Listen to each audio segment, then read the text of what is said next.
Will the Disaster Recovery International Affairs and Planning Committee meeting of July 29th come to order? The time is now 1:34 p.m.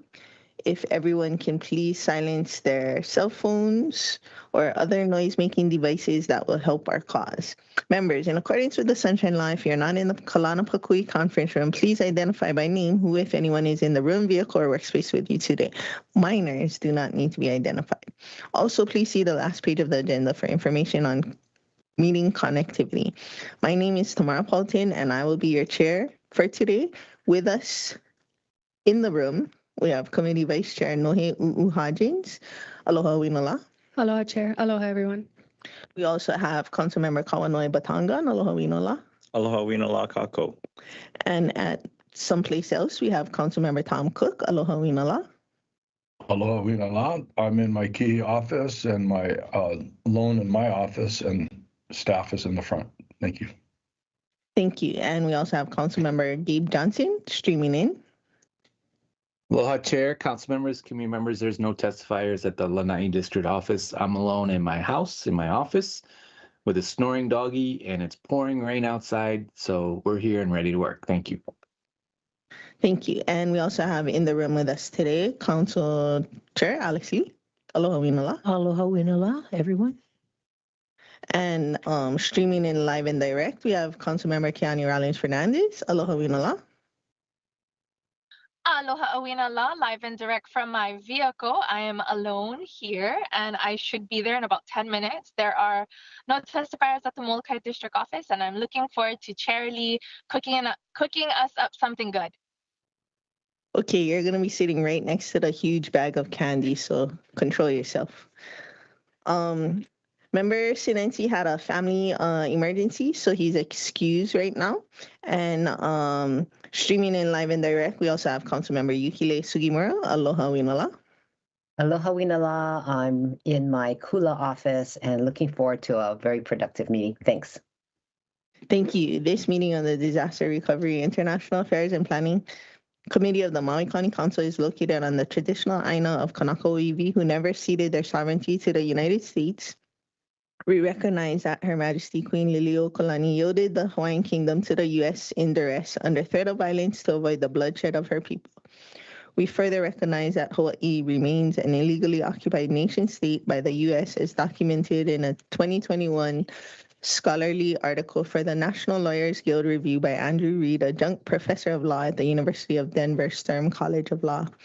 Generations of Kanaka Maoli and their knowledge systems have sustainably cared for Hawaii and continue to do so. We are grateful to occupy this space and learn the ways in which we can contribute. As a committee, we seek to support the very strategies that the Indigenous people of Hawaii are using to protect their land and their communities and commit to dedicating time and resources to working in solidarity. From the Department of Water Supply, we have Deputy Director Landgraf. From the Department of Management, for a limited time only, we have the Managing Director, Josiah Nishita. So if you have questions for him, we'll go to him first. And we can also transmit in writing, and Deputy Director Landgraf is fully versed and able to speak on his behalf. He said. From the Office of the Mayor, we have Chief of Staff, Lalo. From Corporation Counsel, we have Deputy Corporation Counsel Rowe. And our DRIP committee staff this afternoon, we have Legislative Attorney Carla Nakata, Legislative Committee Secretary Yvette Boutillier, Legislative Analysts Jarrett Pasquale, James Kruger, Senior Legislative Analyst, and our new guy, Ryan Ramirez, and Assistant Clerk Jean Pokipala.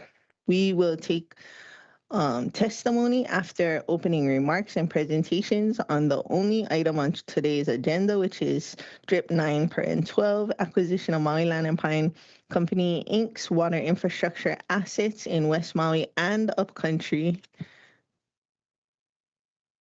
So the reason that I scheduled this item is because I guess once the news article came out, so many folks scheduled meetings with me specifically on the MOU, and I figured, instead of hearing about the MOU from all these outside entities, we might as well also hear it from the county themselves.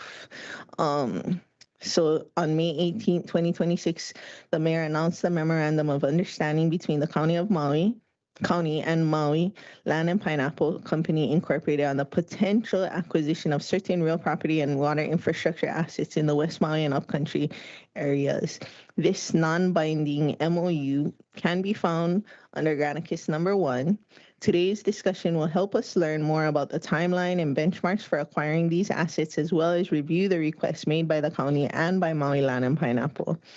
At this time, would Managing Director Josiah Nishita like to give opening comments or presentation? Yes, sure. Can we just move right into the presentation? Sure thing. Okay, thank you very much. And I believe staff, are you gonna, okay, they'll assist us with the slides today. So I'll hang tight for 1 second. I guess just kind of in opening, we're waiting for that to load. We really appreciate Chair Paulton and members of the committee for hearing from us today, and for all of your folks' work. I know we met earlier this week in regards to kind of similar aspects in relation to acquisitions of water systems in West Maui. So, it's a very germane topic that we're talking about this week. Okay, here it looks like we got the slides up. We can move on to the next slide. It's just to kind of provide an overview of the MOU. And of course, as Councilmember Chair Paulton noted, Committee Chair Paulton, that some of these items that we'll talk about a little bit later here today, if there's further discussion in regards to active negotiations or anything, I guess we would ask that be done in executive session, as well as we'd be happy to follow up with individual meetings and or written documentation later if that is so the committee's wish. The purpose of this acquisition and the work towards it is really to kind of restore public trust resources back to public stewardship. So there's a variety of different elements in this MOU, but kind of the underlying aspects of this is the water systems and that we've talked about earlier this week. Mayor did indicate in maybe first really publicly at the first State of the County address in March 2023, the administration's goal to acquire water systems. And then again, in various State of the County addresses, as well as we appreciate the county council support in funding the various capital needed to actually acquire these systems. The purpose, of course, is a commitment to long-term water stewardship for future generations in the face of climate change, drought, the need for more redundancy, reliability in all of our systems countywide. There's a lot of benefits that come with county stewardship and ownership, as well as the redundancy that can be built within systems. The acquisitions taken together, which would include what is proposed in the MOU, as well as what we talked about earlier this week, and we'll talk about again next week, will lead to a change in public stewardship of West Maui's drinking water systems from about 45% to 93%. Of course, support for needed housing development, agricultural needs, and conservation, and to our Kuleana users as well are all very important to our community and to the county as a whole. Next slide, please. So the MOU itself, some things we wanted to identify is what it is and what it isn't. So what it is it's a non-binding MOU. It just provides for an outline of basic terms and conditions that we can evaluate through the due diligence process for both parties. And it really outlines the framework for that to occur. What it is not is a definitive list of assets or conditions. So any final agreement that the council will ultimately receive that ends up being negotiated could and may likely differ in a variety of different aspects than what we initially go into negotiations for. And then this also is not an asset purchase agreement. So it's not enabling the administration to purchase anything. And it's not binding upon the county. It's a framework established to help expedite some of this discussions. And maybe one of the confusing things for the committee and or council is why it's framed this way, because typically all you receive is a resolution to actually acquire the system. And a lot of these discussions actually typically happened kind of in the negotiation process. So ultimately what council would typically receive is the actual acquisition or budget related items to fund the acquisition. And in this case, this is really setting a framework of the beginning of the negotiations, and the typical council process would fall in kind of towards the end of that after more definitive due diligence has occurred, and we're prepared to make recommendations to the council. There's also a lot of moving pieces in this in terms of assets. There's a lot of land assets, water system assets, as well as in different geographic areas of the county. So it can be a little complicated in that way, and this MOU helps to establish kind of a framework in relation to that, as well as there have been public documentation regarding litigation in relation to some of these assets. So the MOU helps establish that, where we can enter into that due diligence process with Maui Land and Pine. And we would just note that they have been really communicative and great partners as we've been working through this negotiation process, and we look forward to kind of jointly coming to a resolution and recommendations to council for the betterment of the community. Next slide, please. So one aspect of this is a long-term lease of the Pu'ukukui watershed. Obviously, I think the council really understands the importance of our watersheds and has done an amazing job funding a lot of watershed work in various areas throughout the county. One of the things identified in the MOU is an understanding that there will be need for some transition time and whatnot to ensure that our watershed work continues, and the important work that the watershed folks do out there already is really tremendous, and we don't want to in any way inhibit that or delay any of those efforts. Next slide, please. I'll turn it over to Kimo real quick for discussion on our water-related assets. Okay. Thank you. So these are some of the water assets that was included in the MOU. So you can see a couple, I think. Can we go back one slide? Yeah. Okay, so these are the water-related assets. So from West Maui, we have the Honokauhau Ditch System. That includes the Honokauhau Ditch and associated tunnels, siphons, and pipelines. The two development tunnels, 21 and 22, Plantation Reservoir, and the Village Reservoir. It also includes 4 wells in Honokauhau, P4, P5, P5A, and P6. All the wells are drilled and pumps are installed. There are also 2 wells in Kapalua. Both wells are drilled and pumps are installed. All of these systems are in service and are currently being operated by Hawaii Water Service. Next slide, please. So also there's a Kapalua well number 3. That well has been drilled, but no pump is installed. There are also 2 proposed well sites, H1 and H2, and those sites are actually for county wells. We're going to acquire the land so we can develop the well on the site. There also is the Kahana pump station that is already there, and it is in service by the Department of Water Supply. We just don't own the land where the pump station is at. We also would like to get some land to build a 100 million gallon reservoir. The site is close to our Mahina water treatment facilities, so that way we could be able, it's close to the service, the treatment facility that we can process the water at. For upcountry, there are 4 wells. So there's Pi'iholo well WE2. That well is drilled, but there's no pump installed. And we'll be getting easement rights for the well site. There are 3 additional wells. All of the 3 are not drilled, and we will be having easement rights for those well sites. So those would be WE1, WE3, and WE4. Next slide, please. Part of it will be MLP will be requesting water source credits for projects in Upcountry and West Maui. Thank you, Kimo.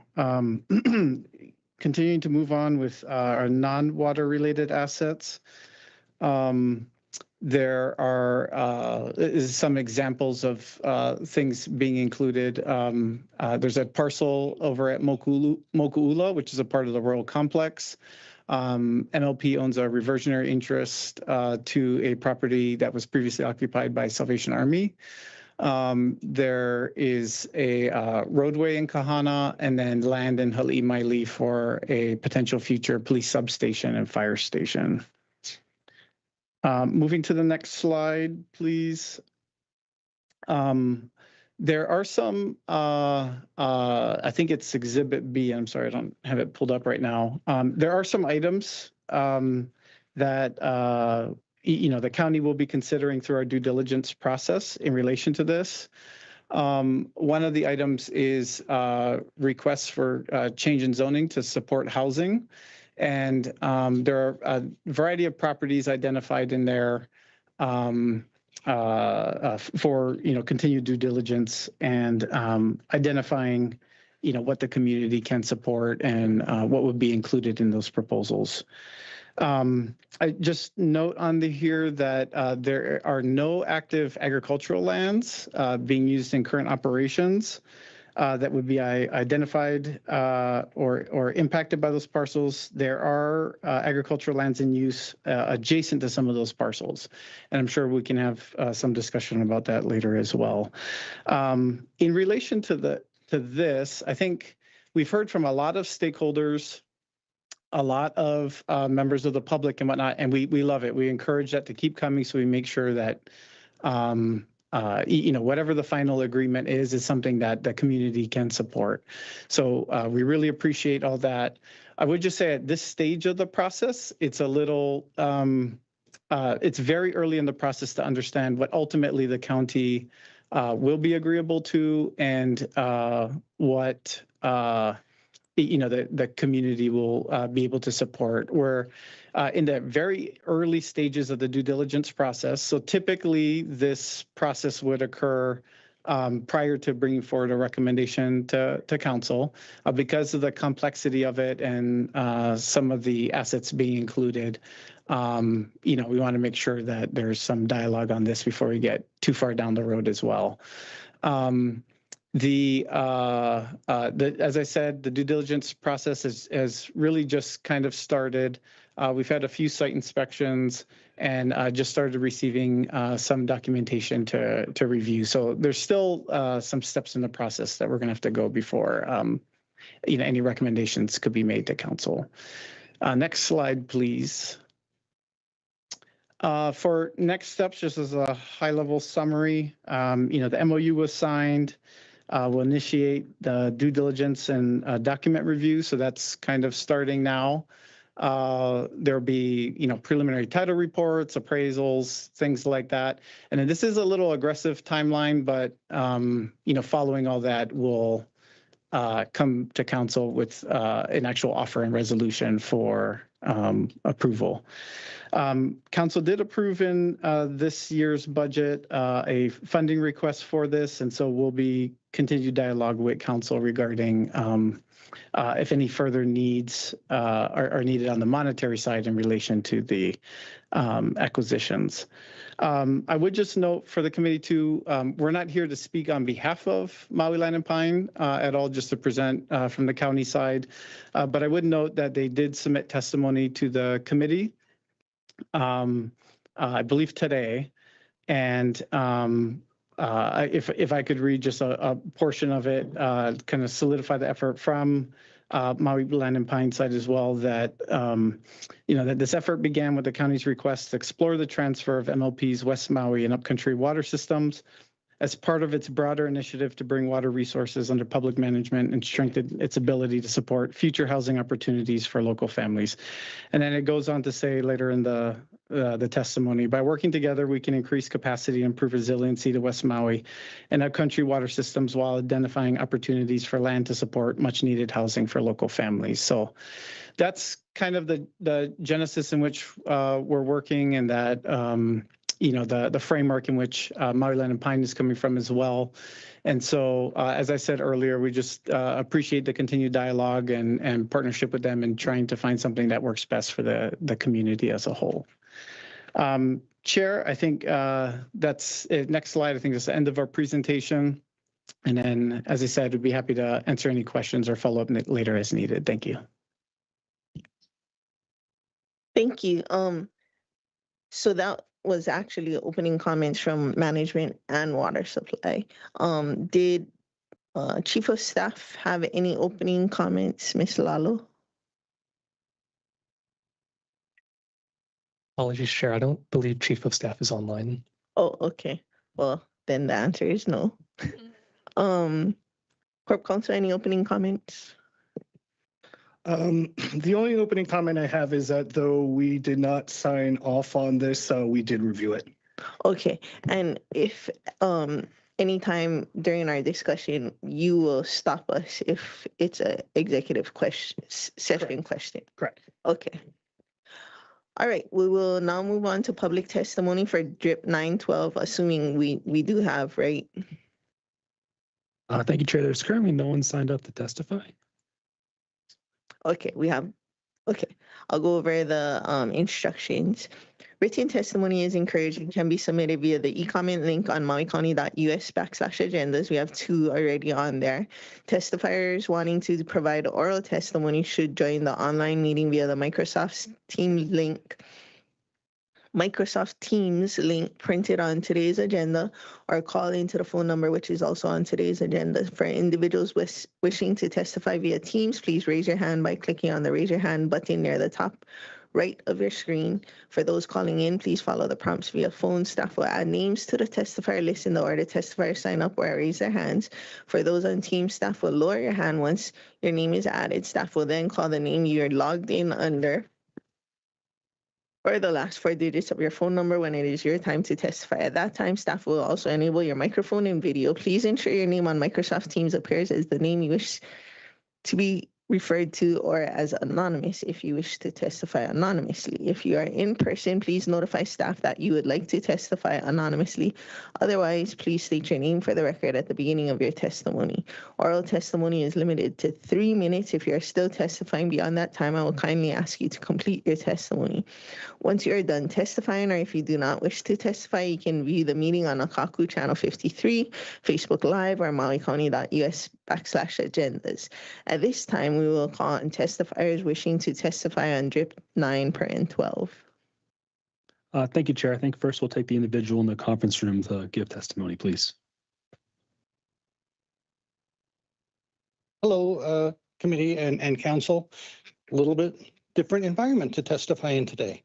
Glad I could be here in person, and it's the second water for West Maui in the same week. So this is very encouraging. I just want to express my support, my excitement after the Y meeting, knowing that these water systems can be tied into existing water systems to have West Maui have that resiliency and have that, the idea of having water going all the way to the tunnel. I don't know if we're that far yet, but I cannot express my joy of seeing how we are addressing the housing issue can be helped by the water, as well as the general fire suppression and the health of our community. So I just want to say thank you, full support of this, and anything that can eliminate the privatization of our water, and also knowing that the Public Utilities Commissions does have kind of a general oversight over all of this project. Is nice to know that there's that second set of eyes. That concludes my testimony for the day. Members, any questions for the testifier at this time? Apologies, Chair. Would the individual like to state his name for the record? Yes, I go by Greg, G-R-E-G. Thank you. I have no vowels in my last name, so I know it's very difficult for many people to say.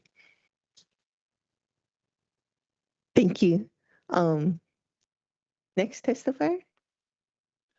Thank you, Chair. Next, we have on Teams, Tyler Kahavai, and followed by the cell phone last 4 digits, 4945.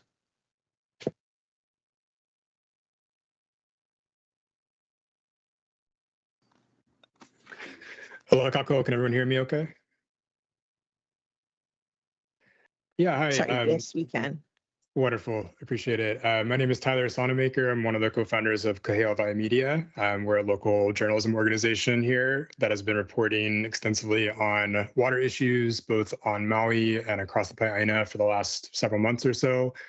We just put out a couple of stories over the last week that were developed in partnership with our partner on the ground, Lahaina Strong, as well as based on interviews and reporting with dozens of different kia'i across Maui Komohana and who have been involved in water issues across Maui Komohana and across Maui more broadly. And just wanted to share a synopsis of some of that reporting in the hopes that it's informative for you all as you're considering this proposal. So the first thing that came up consistently in our reporting from the community was that they want to see water reprioritized for Aina and for local communities, not private interest, stating that for too long, Maui's water policies have unsustainably and unfairly favored a few wealthy interests, not the environment or the broader public as required by Hawaii Public Trust Law. The second thing that came up consistently was that they want to see water systems reclaimed from those private interests and ending an era of for-profit water. The research that we came across has consistently shown that private water systems have consistently led to higher water prices, worse service, and more environmental harms than publicly owned systems. The third thing that came up, and this is building on the last one, which is that while public ownership is a good first step, community has consistently said that they want to see Maui County go beyond that to actually have more explicit community-led water policies and ending a lack of what they feel is often an unaccountable government stewardship of water.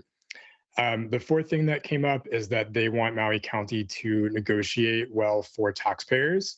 Oftentimes when these remunicipalization of water systems happens, it ends up with a package that is very favorable to those previous private owners of the system. And so community wanted to see the county really interrogate what's in that MOU before a final purchase agreement. And the last thing is that they want to see Maui County reinvest in a water system that sustains the local economy, not extracts from it.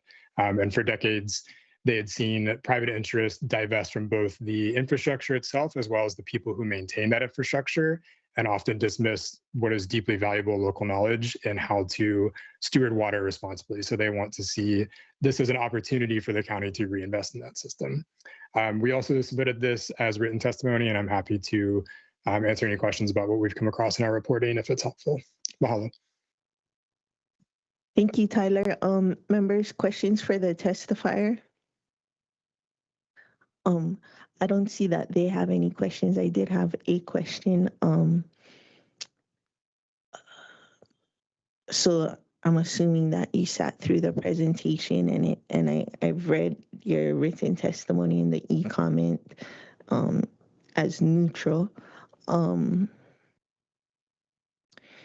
In your outreach that you spoke of and the deal that's that you spoke of being to the taxpayers' benefit, have you come across any feedback on the non-water, non-financial assets included in the MOU? Just to make sure I'm understanding that correctly, you're asking how community reported back to us about not the water credits that are involved, but about other assets in the deal? Yeah, That... well, water credits as well, but I think there's changes in zoning and other things that were non-water related assets and the water source credits too, I mean, and change in zoning requests and things like that. Have you received any feedback on that portion of the MOU? Yeah, so from the folks that we did speak with about this, who spoke specifically about some of those non-water assets, I think the biggest concern that came up is when it comes to zoning changes, when we talk about housing, oftentimes it gets conflated as to what that housing will be. And so there were just, I think, more questions and just sort of a feeling of being maka'ala of what that housing will look like and what commitments are being made by different parties going into that. And then I think the biggest one that we heard feedback on was the water credits. And if this is fundamentally about reclaiming stewardship of water and reallocating and reprioritizing how that's used, folks we talked to were wondering what it will look like to whether and how the county will be giving new and additional water credits to MLP as part of this deal. Does that answer that question? Yes, thank you. Thank you for your testimony and your clarification. Sure thing. Staff, next testifier. Thank you, Chair. Next, we have the cell phone, last four numbers 4945, followed by the representative of the Royal Penitent Kingdom. 4945, if you could please unmute yourself and begin your testimony. Hello, hello, hello, aloha. Can you read me? Yes, go ahead. Oh, excuse me. Luna Ho'omolu Polton. I'm over here pressing buttons and listening to the computerized voice, and sometimes it talks over the part where the staff members says to go ahead. So if any of you council members get extra time, if there is such a thing, could you try maybe get your staff to look at this remote testimony over the phones and stuff, and especially over the push button phones, because that's all I got. Thank you for allowing me to share your, and I wouldn't say space, because the space I'm in is kind of hot and humid, and at least it's quiet where I can hear the meetings. As you know, some of your fellow coworkers have pushed me out of the building into the outside, so I'm just kind of grumbling about that, and I really appreciate your opening comments about Queen Liliuokalani. I don't think she had air conditioning back then, but I hope she was at least had somebody fanning her while she was trapped inside her room. I'm pretty sure, so I heard Mr. Cook that he's in his office. So is it his office or is it the people's office that he's in? And are people allowed to come over there and view the meetings and testify yet? I'll try to stick with what the agenda was about. The water, I've heard Mr. Landgraf say, and I appreciate really him for working for the county. Sounds like a pretty honest and upright and Pono citizen, not trying to cheat anybody out of their water rights. I heard about increasing the capacity for the upcountry. I don't know which Ahupua'a that's in, but I appreciate whatever he's doing over there.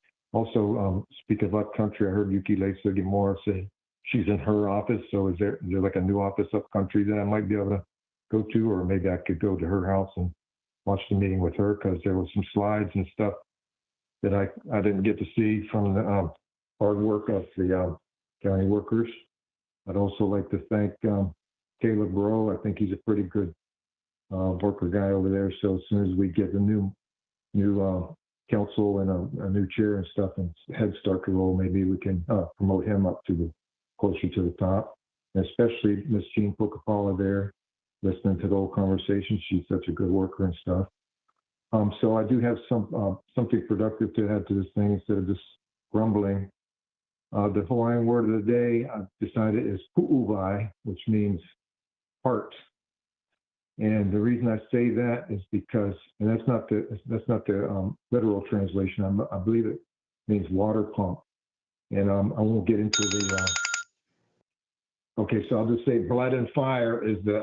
I heard the timer. Blood and fire is the motto of the Salvation Army. So I'll try to make sure that the new majors in Kahului watch this video so that they might be in the loop. I heard you mentioned the Salvation Army land has kind of a well over Members, there. any questions for the testifier? I just Seeing want to none, say that I'm thank you trying for to your avoid testimony. bloodshed also, and I'm yielding under duress. Thank you. Okay, next testifier. Thank you, Chair. Next, we have representing the Royal Penitent Kingdom of the entire county, Ko Hawaii Pae'aina, established by Kamehameha III, returned to heirs by law, followed by Pa'ele Kiakona. Thank you. County. Not county. excuse. Yeah, it's made by Kamehameha III, not the county. Hello. And you guys have to you guys don't even have full interest whatever on this land at all. It's all royal patented. I mean, okay. I I get it, it's for the public duh, but I think the heirs of all the lands should be contacted and everything first, cause they own them forever. And as assigns forever, no matter what, is Olorio, Mahalo Keakua, and Mahalo Kamehameha III. And those people, all those specific descendants of all the lands of Hawaii, the royal patented kingdom, yeah,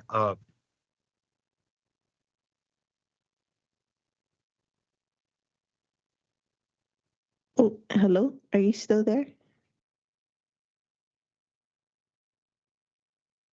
Royal Planted Kingdom of the entire country, Ko Hawaii Pai Aina, established by Kamehameha III, returned to heirs.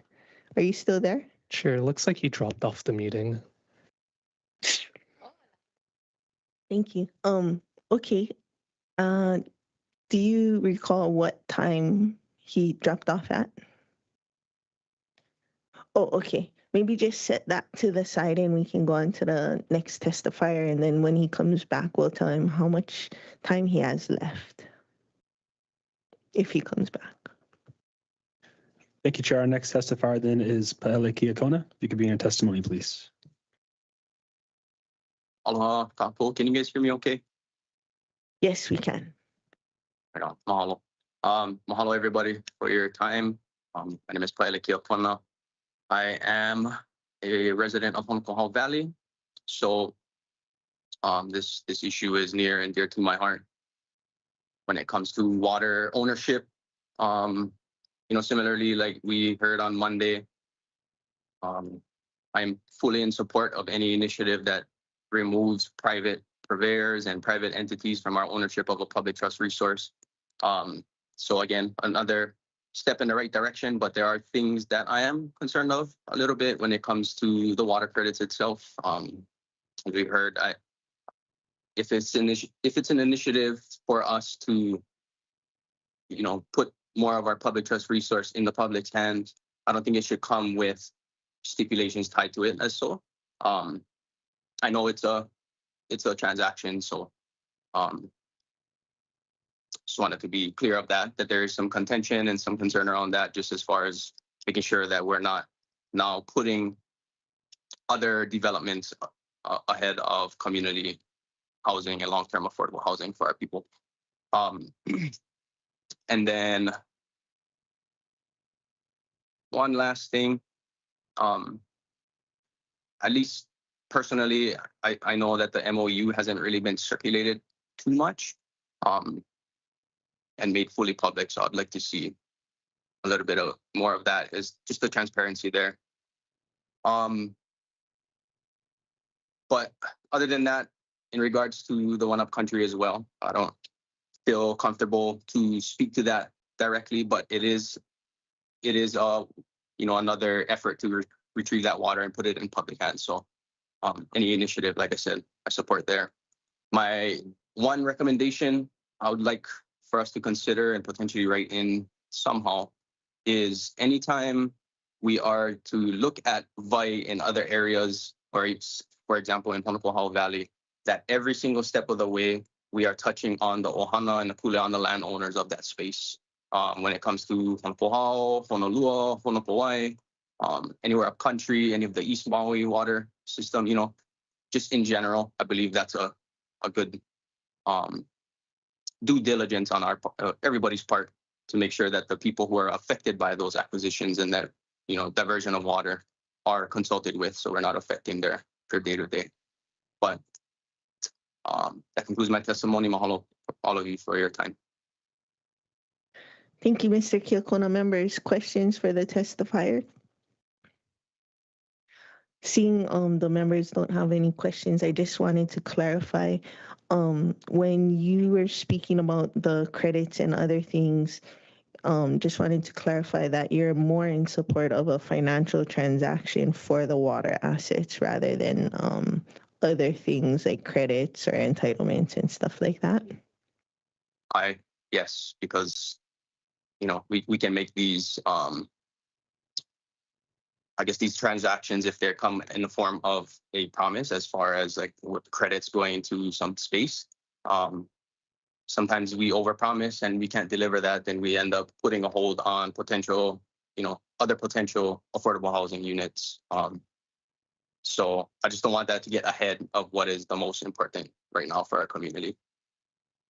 Thank you. And then in terms of the MOU, you'd like to see it posted so people can read the actual MOU itself is what you were saying?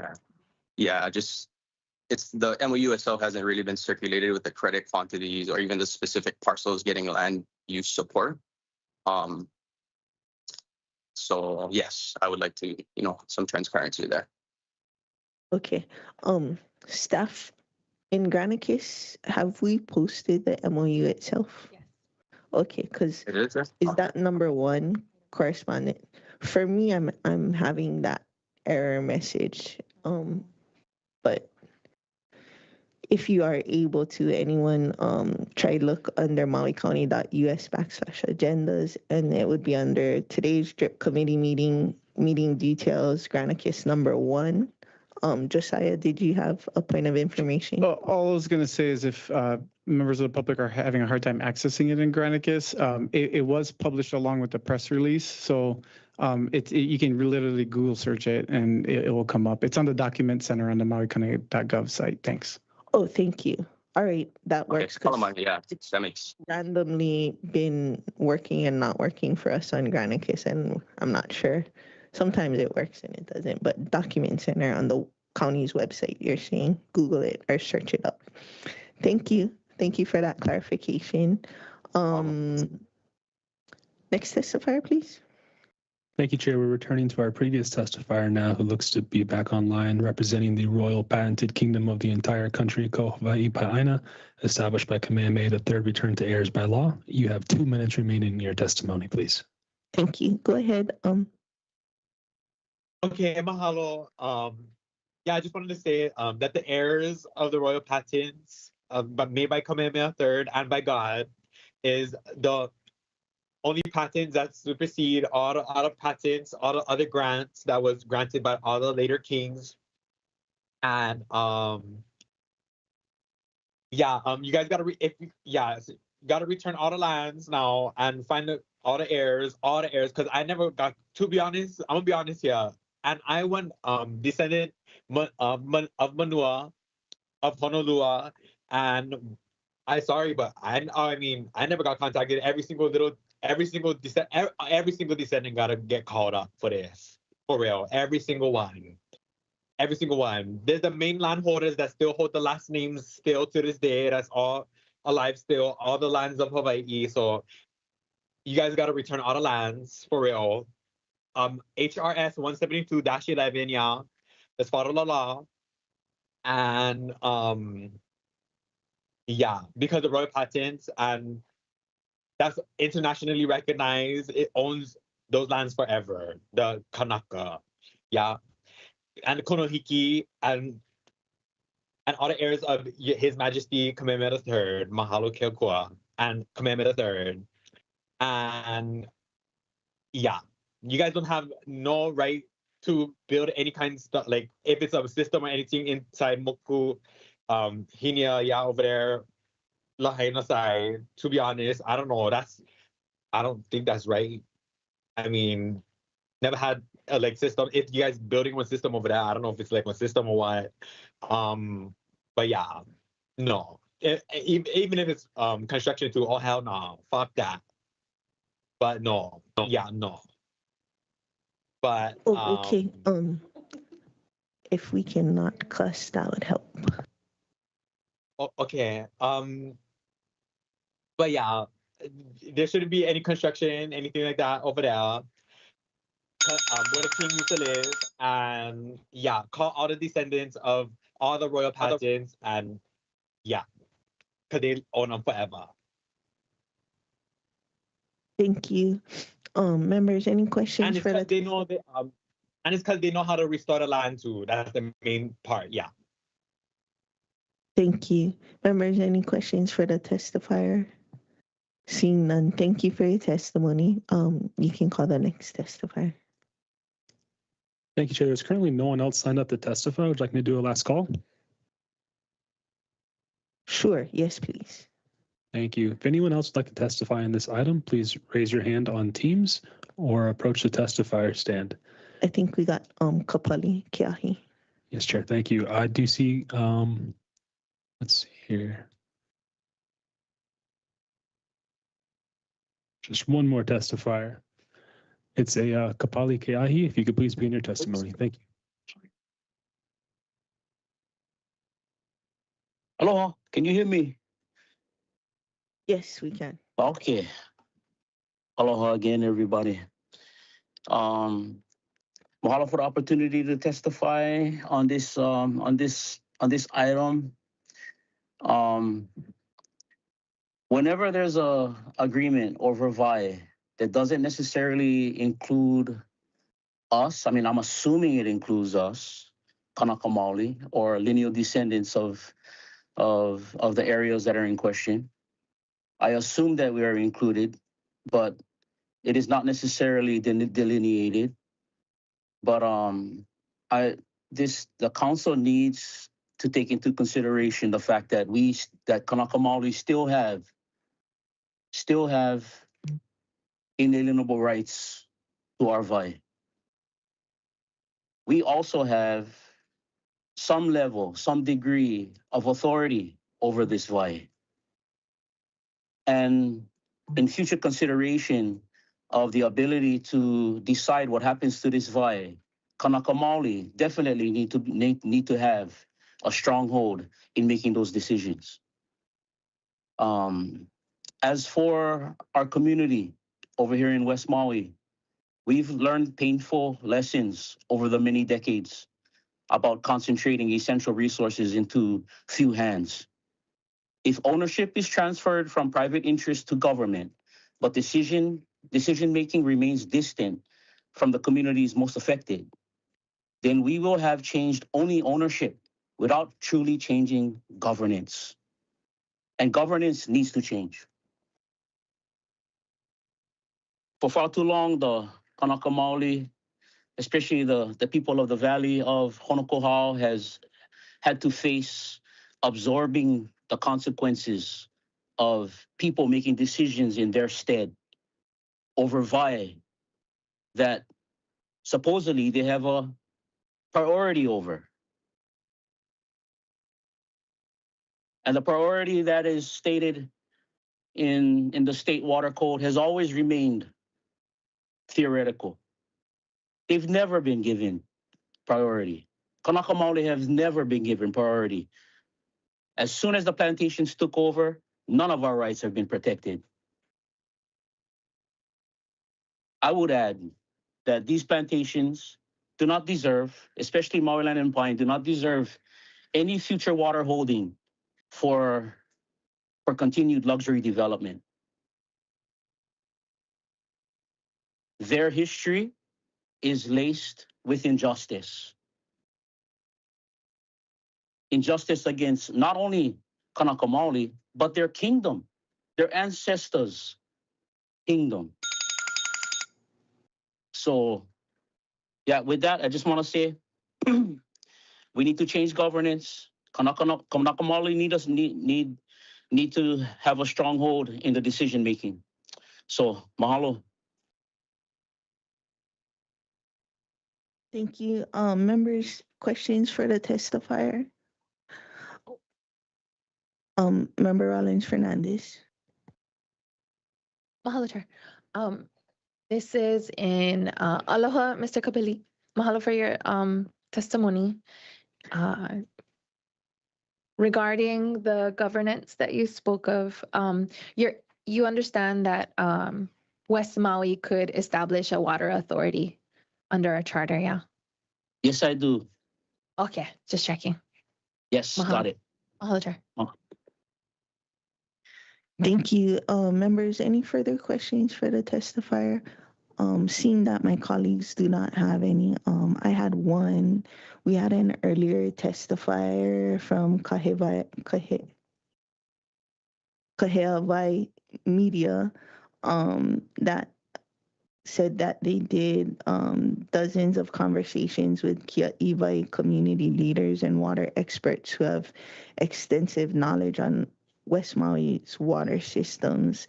Have you and the interest that you said that should be contacted been reached out to by them?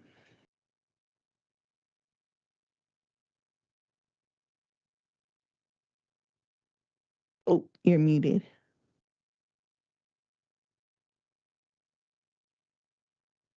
So sorry. Hello? Should I try that again?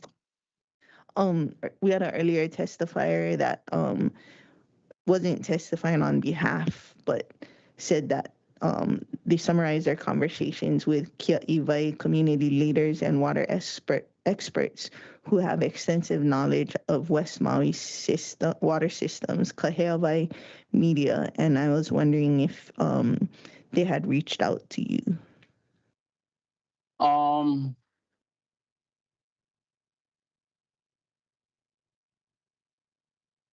Yes, they have.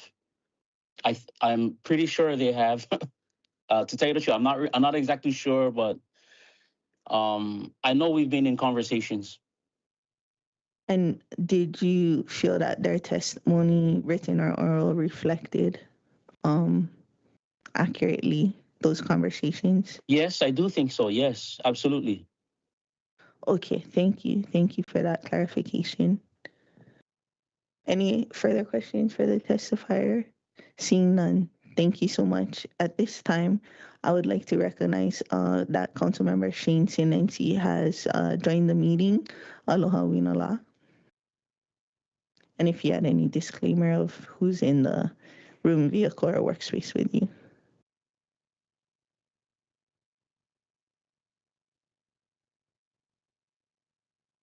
You're muted though.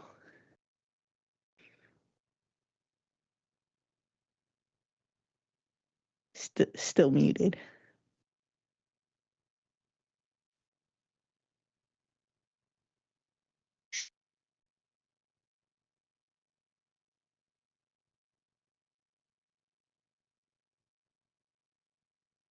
Oh, maybe if you turn off your video, your sound will have more bandwidth.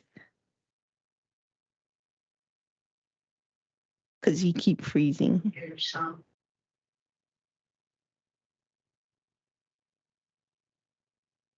Okay. We see you. And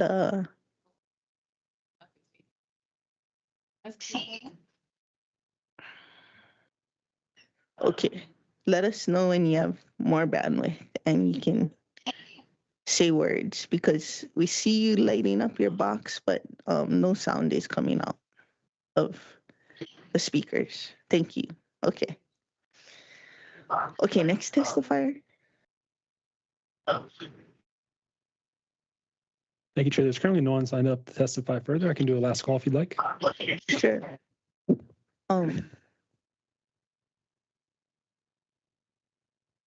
We hear noises.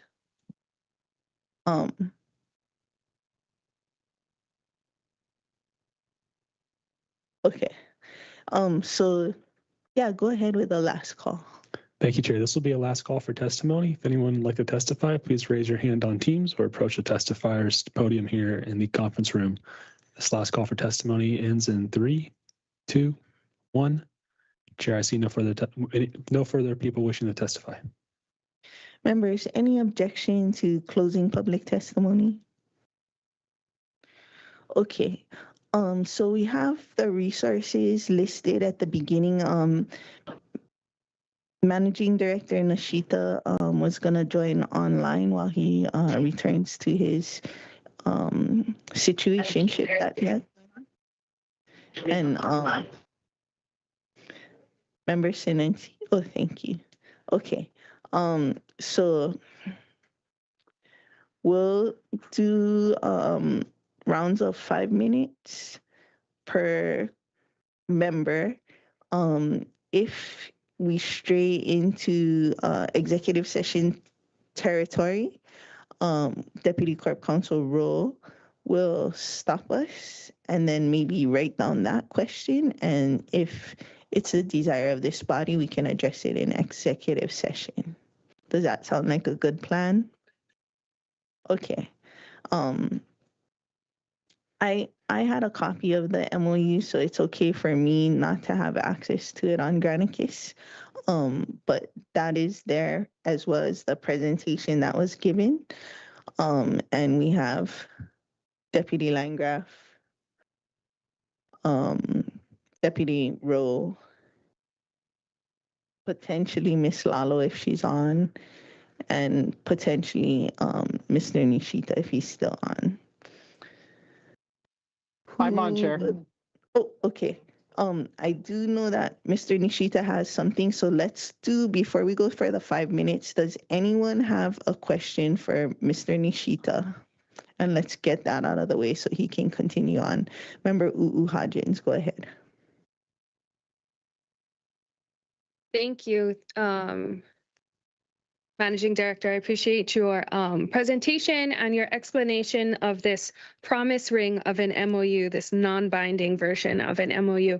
I wanted your definition of Exhibit B and county-supported change in zoning. And if you could explain to me what that county-supported change in zoning is going to look like on our end.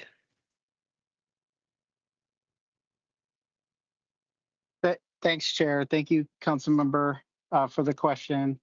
Elements of that, I think, still remain to be seen. When we go through the actual due diligence pieces with Maui Land and Pine regarding what would be proposed on the sites, we'll have a better indication of what kind of actions we may need to request of council and what kind of considerations there would be.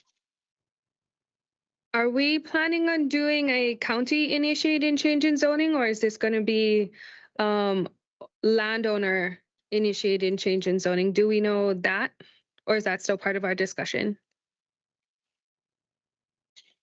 Thank you, Chair. My understanding, I think, as we go through this process, would be for a potentially for a county-initiated process if we are supportive of the proposals.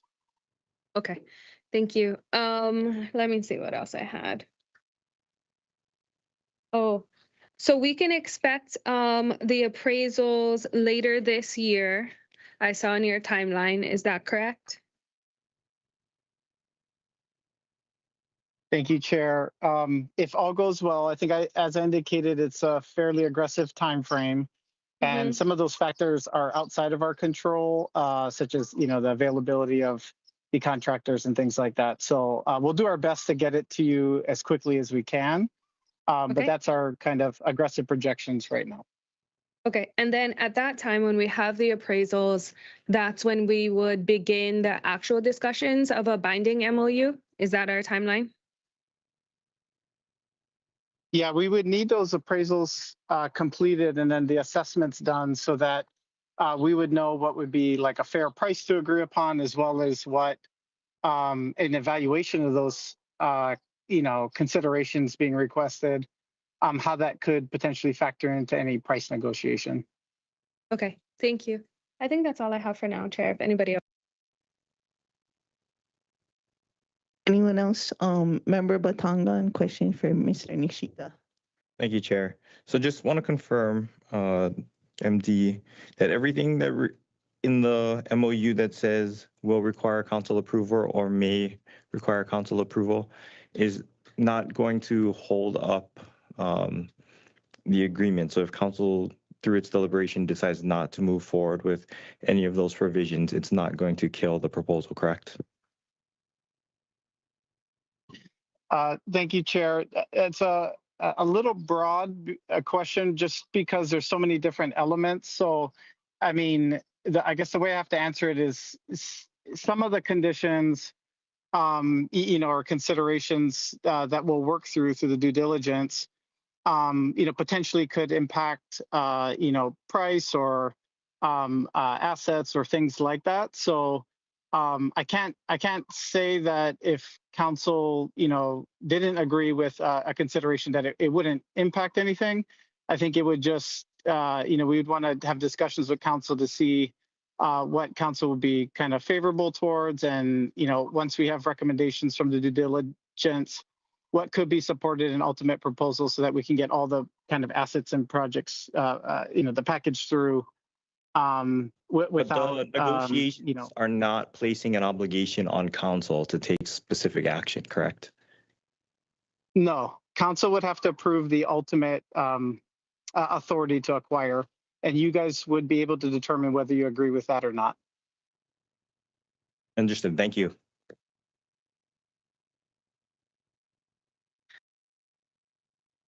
Member Lee, you have a question for Mr. Nishita? Yes, thank you.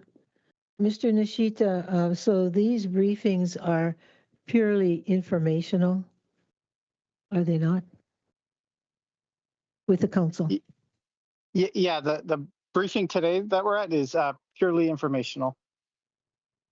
Okay, great. And then what is the source for funding?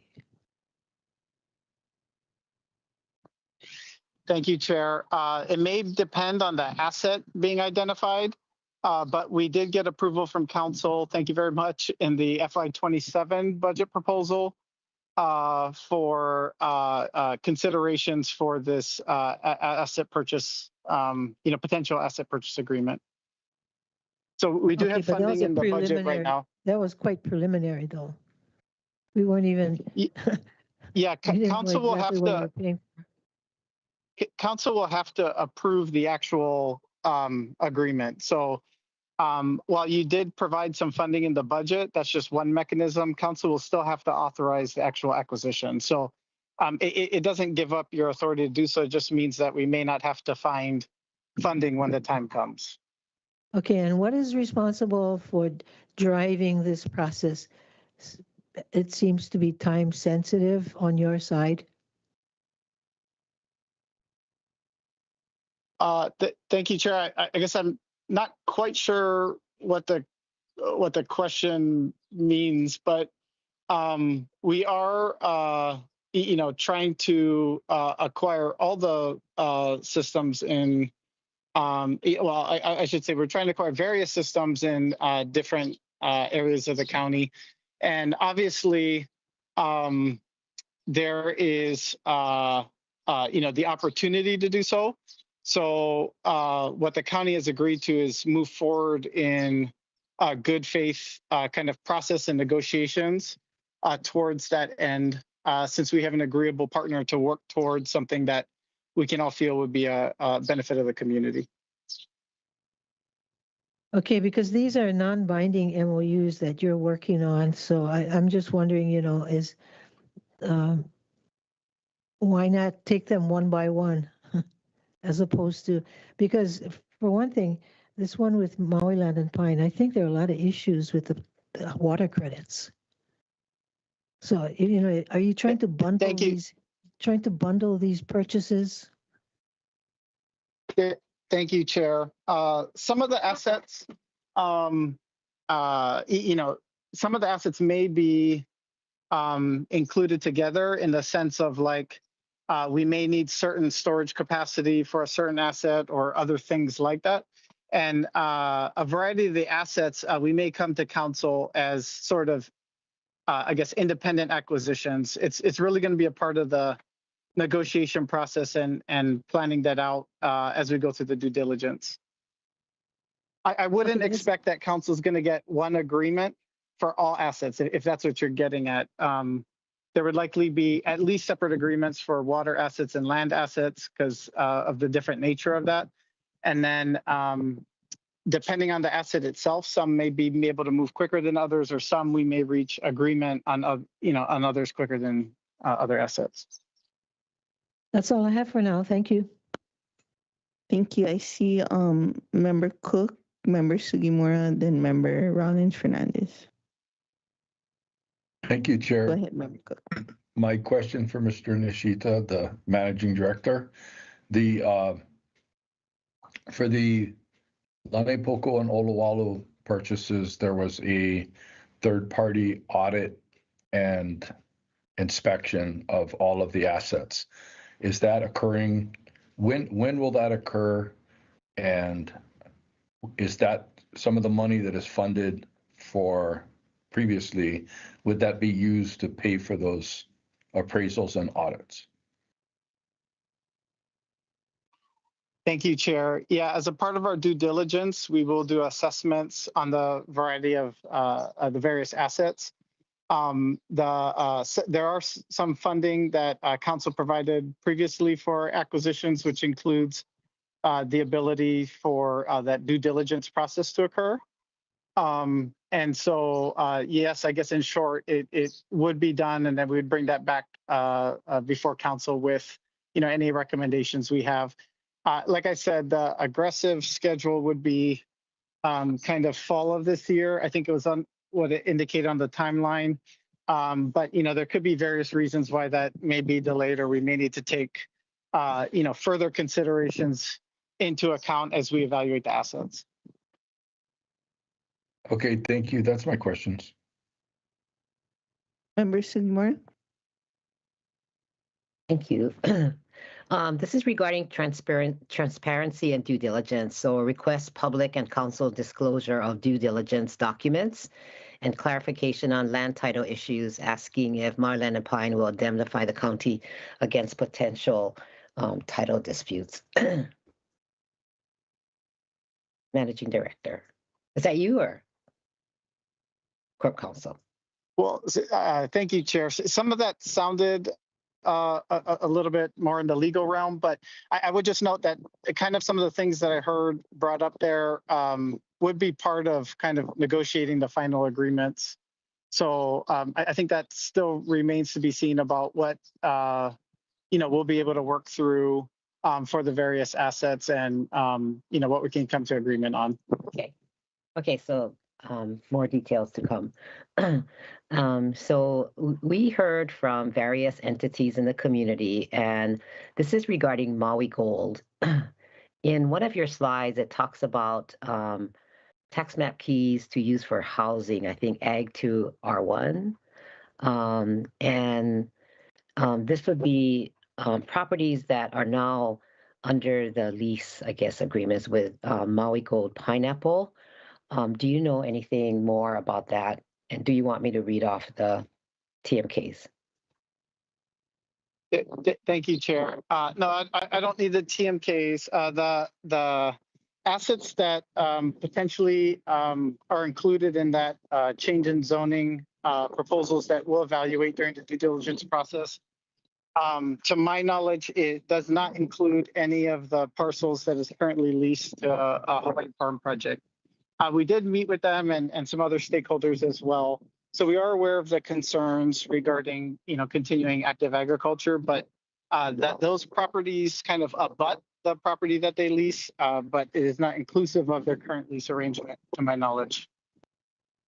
Okay, so I got a list of TMKs from Maui Gold, so maybe I'll, I don't know what slide number it was in your presentation, but it did list these 3 properties in your slide presentation. So you're saying that there's no intention of closing down the Pineapple Maui Gold agriculture, right?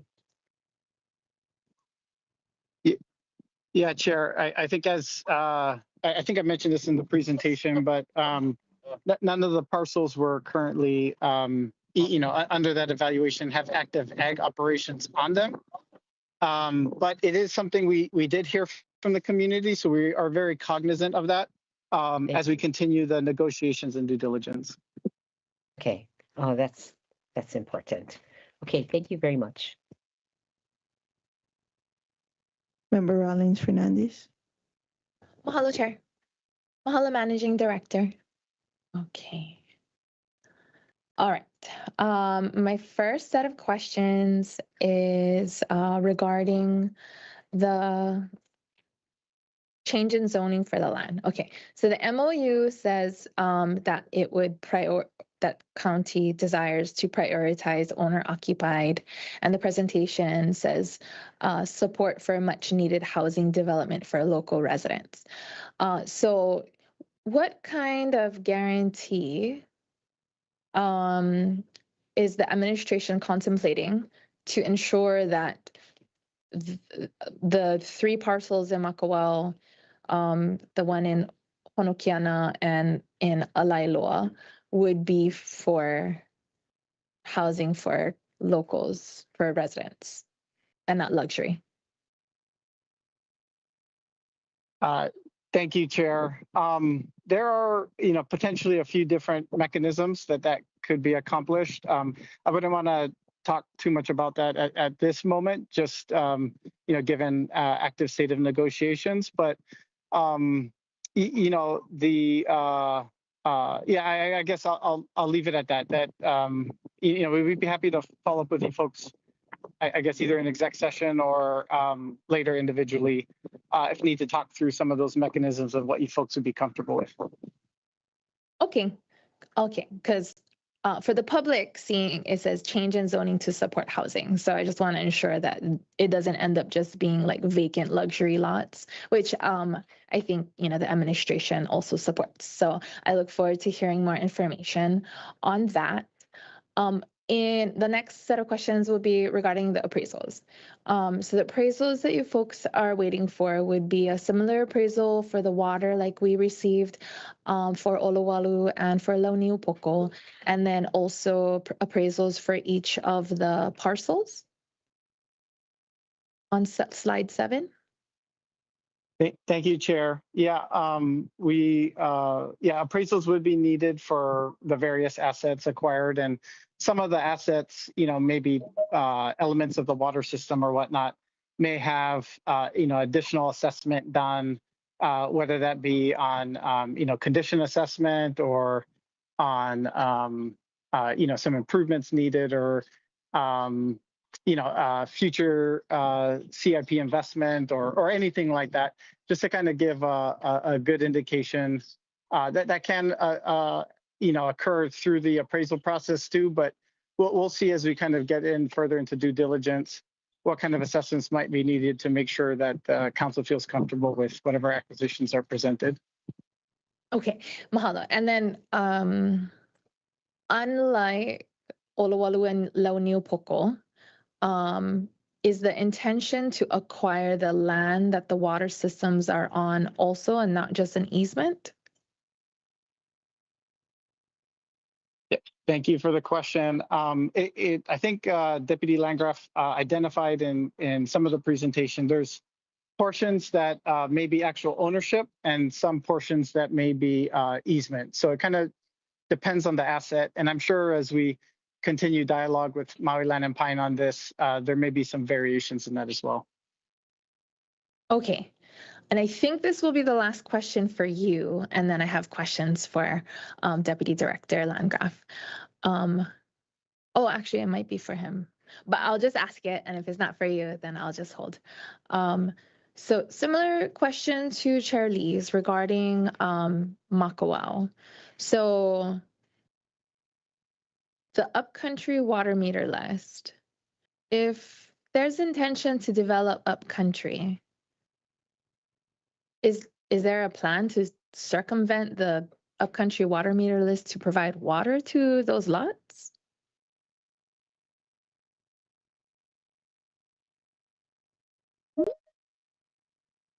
Thank you. Thank you, Chair, for the question. There's some elements of that I think are in the legal realm, but that will be all a part of our due diligence as we go through this to make sure that we're not, violating anything or impacting other residents negatively. Okay, that was a safe answer. All right, we can dig more into it later. Mahalo, Managing Director. Mahalo, Chair. Thank you. I did have a question, hopefully before you have to jet, but in section 3 of the due diligence documents of the MOU, it states that within 60 days of the effective date that Maui Land and Pine shall deliver to the county the items listed in Exhibit C. The effective date of the MOU is May 18th, 2026. So that would bring us to July 17th, 2026. So the question is, have you received the due diligence documents listed in Exhibit C, and would these be able to be shared with the council members?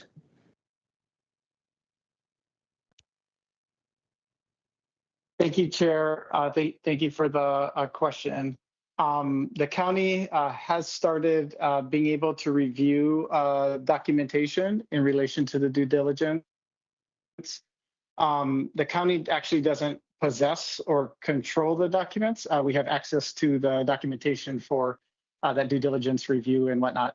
But of course, as we go through the process with council, and I'm sure there's various elements that you want to verify or make sure are correct or whatever the case is, we can work with you folks on ensuring that you get the information that you need. Thank you. And then in section 8 regarding potable water credits, it references an existing MLP Maui County agreement called the Fourth Amendment to Agreement for Water Purchase. Is this agreement accessible to the public? Thank you, Chair. I'll defer to Deputy Landgraf, but I believe it is.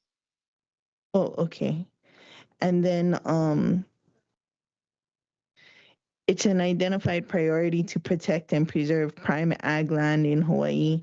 Wondering if you've consulted agricultural lands of importance to the state of Hawaii classifications regarding the TMKs that were listed in the MOU, the ALISH.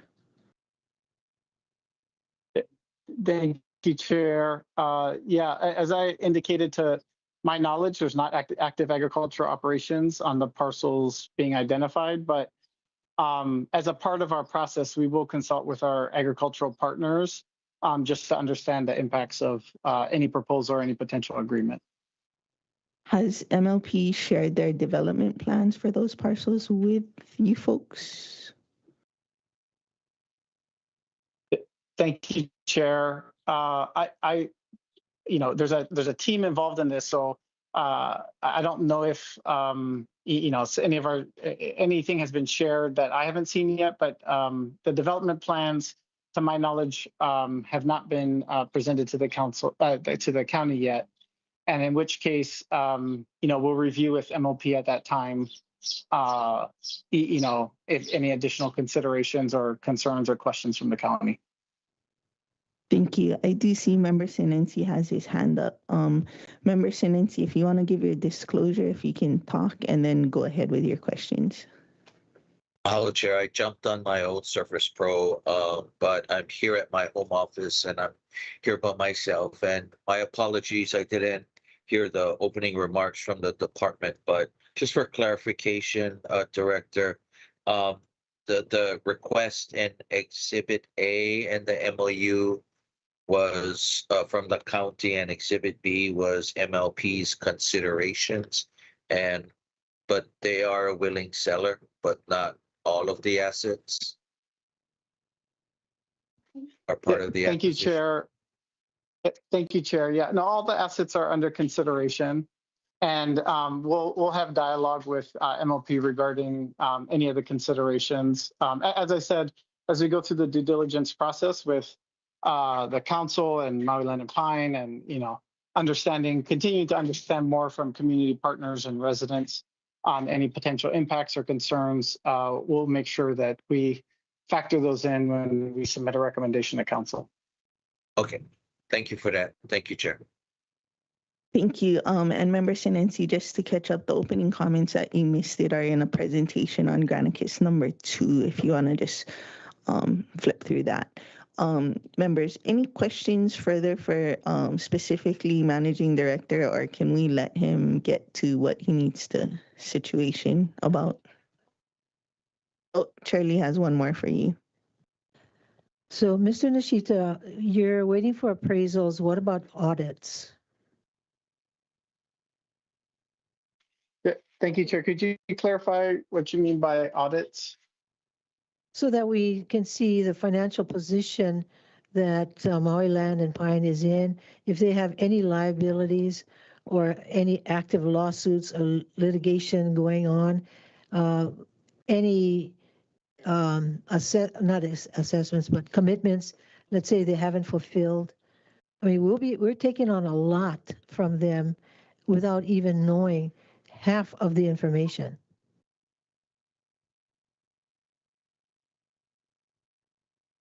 Thank you, Chair. I mean, that's all part of the due diligence process. I mean, I would just identify that we're not buying the company, we're, acquiring assets. Now, part of the review of that is ensuring that the county is well aware of any impacts or liabilities related to assets. But primarily the litigation that, I'm guessing being referred to or that's in the public domain is, with Maui Land and Pine.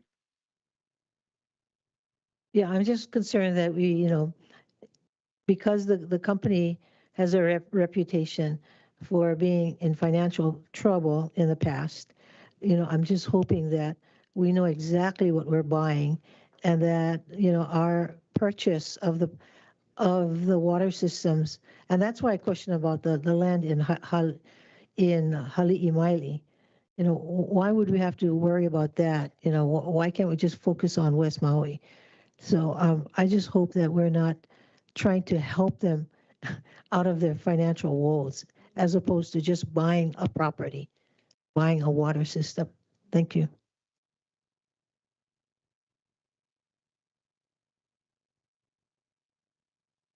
Okay, members, is it okay to release Managing Director Nishita at this time? Catch and release. Okay. Chair, All right. I'll stay on as long as I can in case anything comes up. Okay, thank you. All right. Okay, now that was just the test round with Managing Director. Now we're getting into the nitty gritty. So we'll go with the 5-minute clock.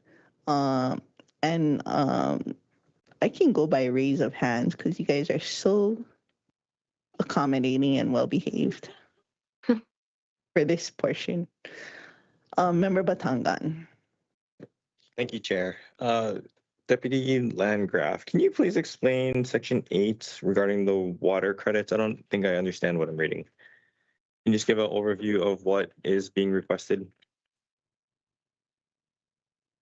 Okay, for the Section 8, we don't know what other water credits that will be will negotiated. We don't know what that is as far as this recent acquisition. What you see is an existing agreement that we have with MLP that there's a balance of 911,520 gallons of water of source credit. And that's from the existing system. So that is from an existing agreement. I think it's agreement 4 that we have. Okay. That's always been there.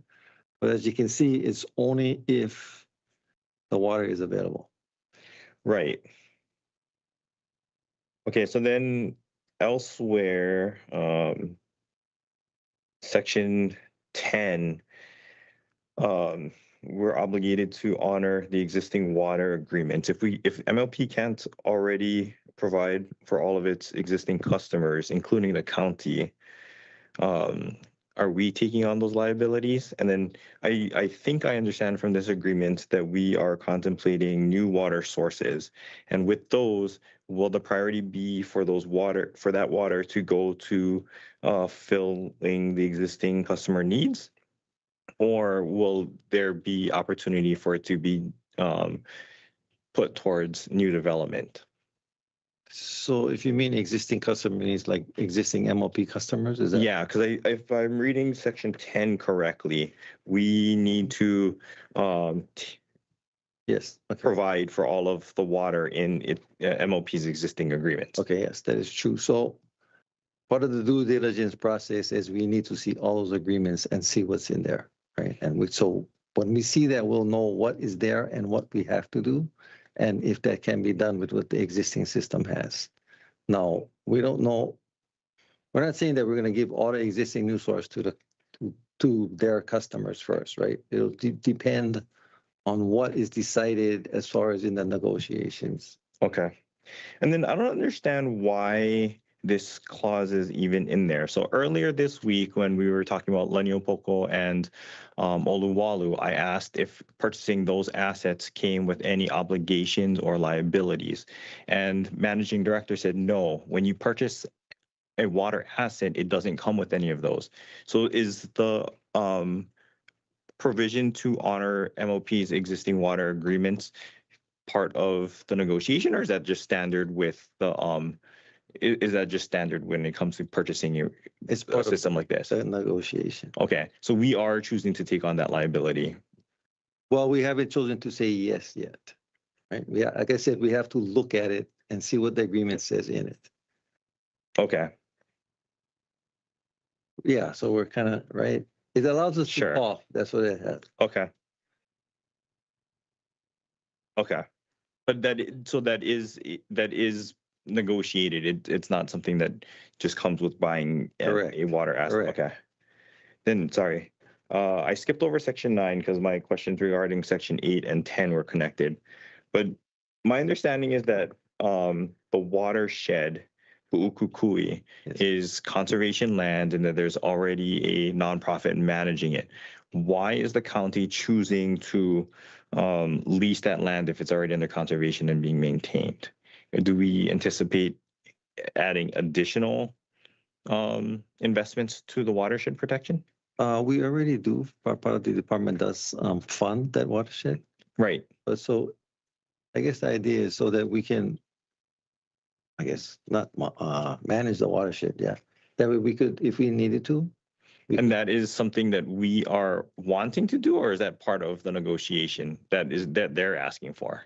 Well, it's kind of both ways, I guess, right? They want us to do it, and I think it's better if we do it, if we manage it, and we, because they have employees, and if we need to bring those employees on as part of this county, then we'll do that.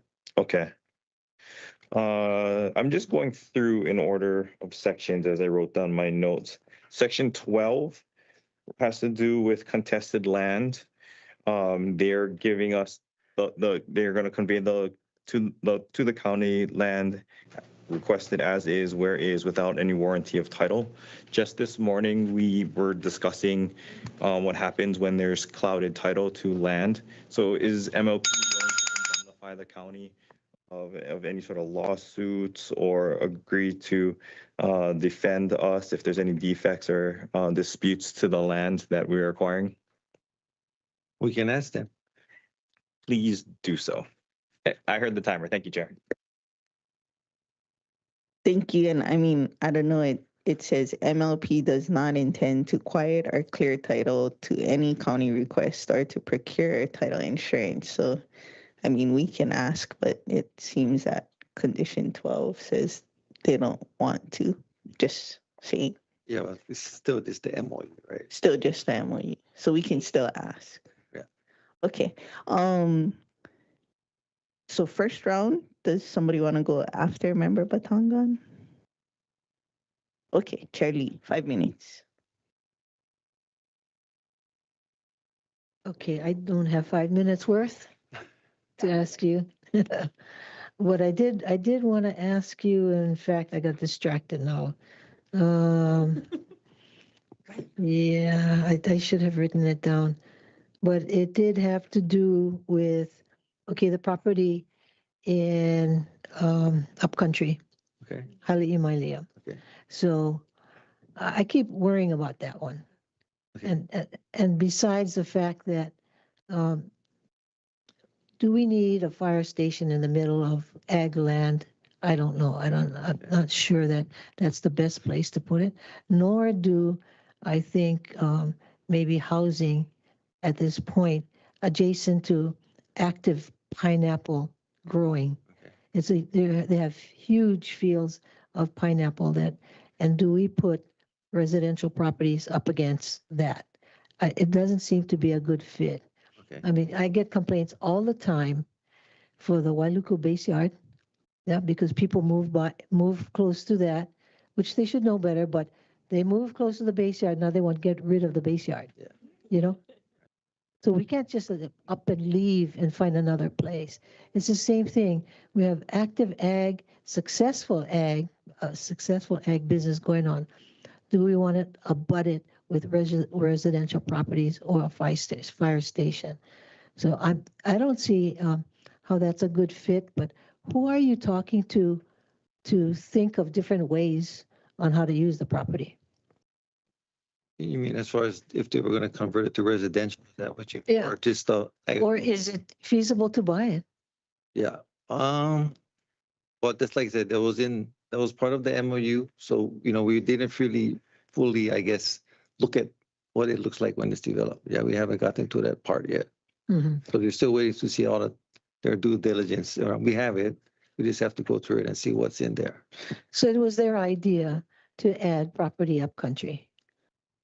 Charlie, I just wanted to clarify, you're talking about these three here, and I believe it was MLP's request as part of the MOU to facilitate the entitlements, the change in zoning, but it wasn't part of the agreement. They wanted to retain the land. They're not saying they're gonna give us the land, right? They wanted to retain the okay. land. Okay, but and they're gonna facilitate- use it for The- housing. That's what, so yeah. And then whose idea was to build a fire station? Their idea? I don't remember, but Why would they think of doing that? So, Chair. Yeah, thank you, Chair. This will be all part of the due diligence. I mean, we've already had requests from police department specifically regarding a Hali'imali substation. And then depending on what the council ultimately agrees on or what the county actually puts forward as a recommendation, if there was additional housing development or other things like that, then we want to consider, making sure we provide the infrastructure and necessary support services. So, I mean, there's more conversations to be had, but it's just kind of proper planning with additional, development potentially occurring. Okay, thank you. I just feel that it's not a good fit. Thank you. And then, if I may just interject, that was correct what I said. Yeah, Mr. Nishita, the 1, 2, and 3 Makawao parcels, Maui Land and Pine is wanting to retain and just would like to ask of the county for support in the change in zoning. That's correct, right? Thank you, Chair. Yeah, it would just be a facilitation from the county, although when we continue to talk with the MLP and the council regarding this, if there is a desire for the council to acquire some of MLP's lands for housing development, then please, let us know and we can have discussions regarding that. But as proposed, it's more so to retain ownership by MLP. And also just people have asked me that, are sitting next to me. Just wanted to clarify, it's not going to be affordable because R1 is rural, which is like gentleman estates. Oh, is that R1 residential? Oh, okay, never mind. But there was nothing in there that said affordable, or because I've known Maui Land and Pine to prohibit affordable in their developments, like the Mahana Estates, Kapalua Mauka, all of those, they explicitly do not want affordable. So do you know if the support housing was meant to be affordable or not affordable or anything like that?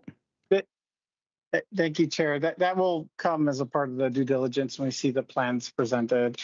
And I would just note that, although this isn't specific to this proposal, but there are needs for a variety of spectrum of housing, including for workforce housing that are kind of in that gap group, which could be above the traditional, 120 to 140%, but still within that 180 to 200% or so that, maybe firefighters or police officers or others with dual incomes may be, impacted by. So we'll factor that all in. If there's any consideration specifically from council that you want us to keep in mind or, negotiate or anything like that, please just let us know and we'll make sure to kind of factor some of those in as we keep talking. Thank you. Thank you, Chair Lee, for letting me use some of your time. I did see Member Hodgins followed by Member Rollins Fernandez, and thank you for letting me just interject on that. Yes, thank you. You guys both are her favorites. We don't need to fight. So, sorry. You see what happens when I make sounds. My bad. So emotional. I know, I was going to go home already. Okay, so I am happy to see PE Holo Well because we've been having this conversation for a while because Upcountry is so desperate in need for water. But Member Rollins Fernandez asked a good question earlier, and if this needs to go into executive session, I can hold it as well, Deputy Corporation Counsel Bro.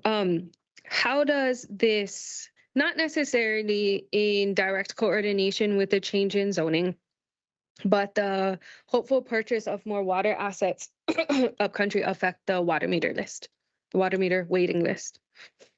Well, hopefully we get more water, put more water in the system, right?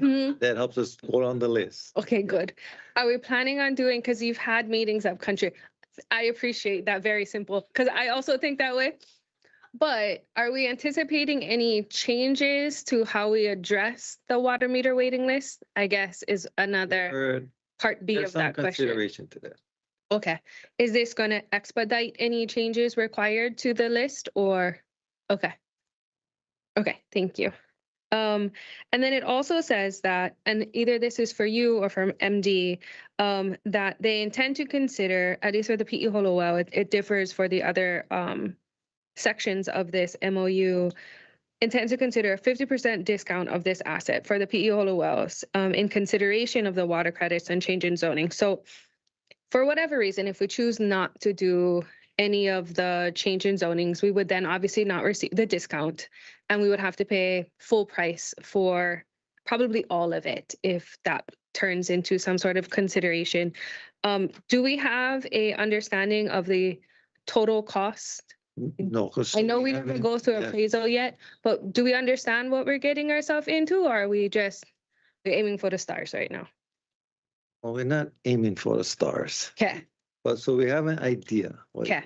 What is it? What's your idea? $100 million? For just for No, all of them. All of them. If we don't do this county supported change in zoning, we lose all these discounts. And then what's the price then?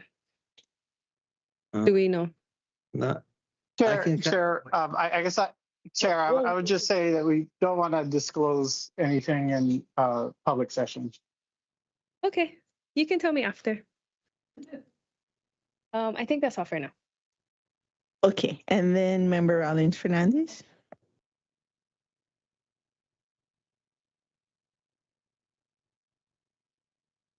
Okay, shucks. I don't have my questions in order. Oh, go ahead. You can. Thank you. I forgot to ask. Do we have other people? Are there other people interested in purchasing these systems if the county chooses not to? MD? Thank you, Chair. I don't believe I have the testimony in front of me that they submitted in, but I believe I can't remember if it was indicated there or we've indicated it publicly before, but there's obviously a variety of different assets, so I'm not going to say that there's potential buyers for every single asset that's listed, but there have been other parties that have requested consideration of acquisition. Okay, thank you. To clarify on that, I did meet with representatives of Tadashi and I, and they wanted to, I think they wanted ADC to own the assets and that they would form a nonprofit to fix, yes, and that they would try to fix them and then hand them over to ADC through a nonprofit, but that's just based on, you can probably meet with I never, their yeah, I never meet with consulting. them. Does ADC do water systems management? They do, but I don't believe they have any assets on Maui. Okay. And you might know Lahela Iwohi, I might, yeah. so you may be able to get your own meeting with Okay. those folks Okay. to Hasn't explain happened all yet, the but okay. things. Thank you. Sure. Okay. Take my time. Okay. Oh. Thank you, mahalo. Okay, you're going to heaven. I'm going to heaven, Yeah, Chair. maybe. So real quick, is it possible, can we plant the seed, well, at least my seed, to concentrate on housing in West Maui? Since their assets, we're talking about us buying their assets in West Maui. Why not buy more land or whatever properties that they may have to go in that direction rather than spreading it out all over the place? We can. Yeah, because if you build housing in Haile Maile, you need roads. There's no sewer. There's nothing. So I mean, think about those things. Okay, thank you. We will, Chair. Thank you for that. Thanks. Okay, mahalo everyone. Happy to share. Okay. All right. I think this might be for managing director, or deputy, whoever would like to answer. Okay. So in this MOU, is it like kind of like their wish list? They like put everything on there for negotiation just because. Yeah. Yeah. Yes. Yes. Okay. All right. And then water credits. Okay. Deputy Director. 1 water credit equals 600 gallons per day. Something like that. Yeah, something like that. Okay. And then how are water credits tracked? Like, is there like a dashboard or something like, Well, we this have something project? that we track it with internally, right? Okay. There's nothing externally that gets. Mhm. Did you want to say something, Deputy Corp Counsel? So at least for most of the agreements that we have where there are water credits, there's a sheet that's used when water credits are requested to be used. And then that's reviewed by the department. And then once that's done, if it's approved, the number is subtracted from the number of credits that they have. And so that's how it's in. That's usually an attachment to these sorts of agreements. So I believe for this one that's referenced in here, the 4th amendment, we have a similar thing, but that's how it's done. They request it, we review, and then it's taken off of the total. Okay. And then when water credits are then used, what kind of tracking system do we have for that, like internally, I guess? Well, like I said, there's the forms that we have on the forms, and I think we also do some spreadsheets depending on what system, like Hawaiian Homes or something. We have a spreadsheet on what they're using. Okay. And then how do we make sure that they stay within what? Because when they make the request, we check to see how much they still have left. Okay. So there's a balance, right? Subtracting from. So when they make a request for more, if it's outside the balance, well, then you don't get to have, the So, okay. So if they have, 10 water credits and you're doing a running tally and they're down to or they're using like 80% of that, how do you ensure that if it's like 600 gallons per day, I'm not going to do time. How do you ensure that they're not exceeding the amount that the water credit gives them? So.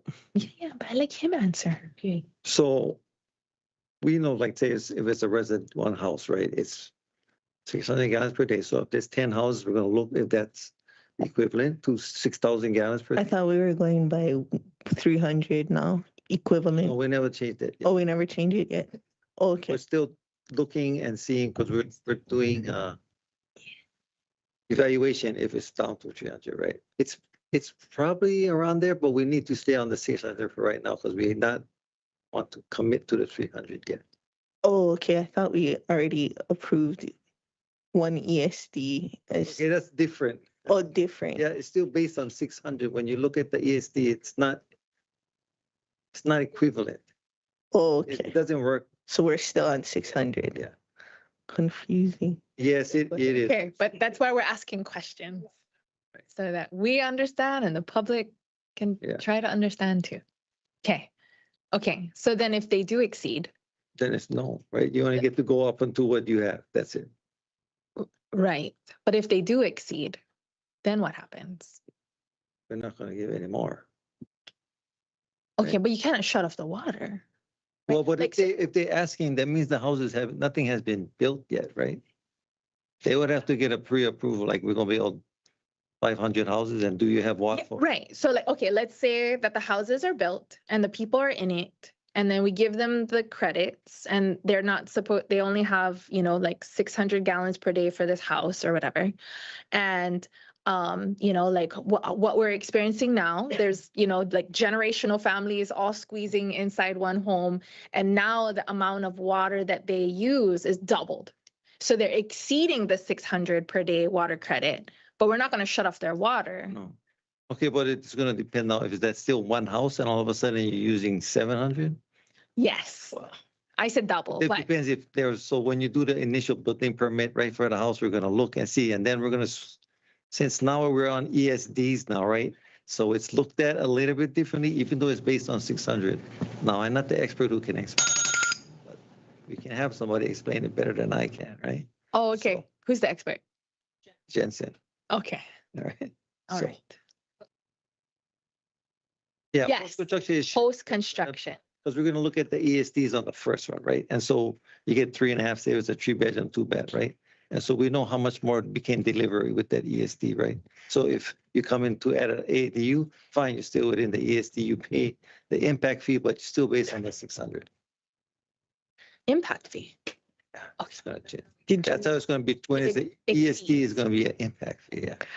Did you want a writing question about that and how it relates to the ESD? Because we're not on ESD, but we are on ESD, Okay, but we're not. Sure. If staff Jared, did you understand what the question is? Oh, great. great. Okay. So we'll send it and maybe Me Mr. too. Jensen. We all like you. Okay. Does that conclude your? Oh, I have more questions, but I heard the timer. Okay. I'm gonna jump in a fast one while I don't see anybody's hands up. And I probably won't take 5 minutes. With the deal we seen on Monday with Member Cook's committee, it hinged also on PUC approval, but my understanding is that Maui Land and Pine may not be PUC regulated. Fair enough. So then, do we still need to get PUC approval? No, we do not. Oh, okay. And then, regarding the Pukukui watershed lease, many times I've gone up there and they say it's the largest conservation land, privately owned conservation land in the state, and that allows them to keep it somewhat pristine, that not just anybody can go up in there and track like rapid Ohia death or anything like that. If the county were to lease this land, does it then become a more public asset in which all the public can go spread their rapid Ohia death or something, myconia, invasives? Don't think it becomes like, because we're still leasing it. Now, I'm sure that could be written into the lease, right? So it stays like Controlled, protected. Yeah. Okay. Yeah, we wouldn't want that to happen. Yeah, we wouldn't want that. And then, so we're talking about negotiating water assets that are currently operated, maybe not maintained by Hawaii Water Service.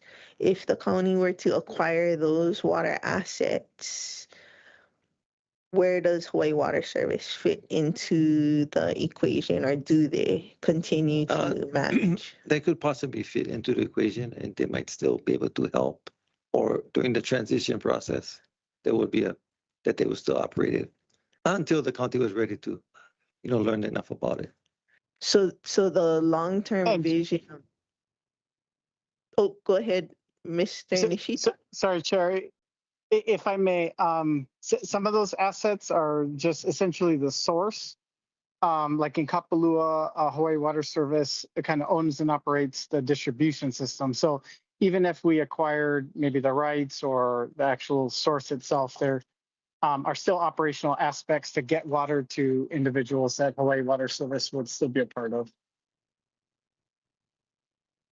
Okay, thank you. So we won't be taking over like their customers or their distribution line because that's their ownership and we're talking about source stuff. Okay, thank you. And then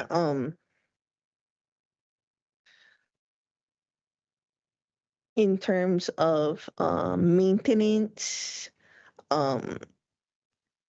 it has been presented in various meetings I had with various people who were concerned about I think the maintenance and operation of development tunnels 21 and 22.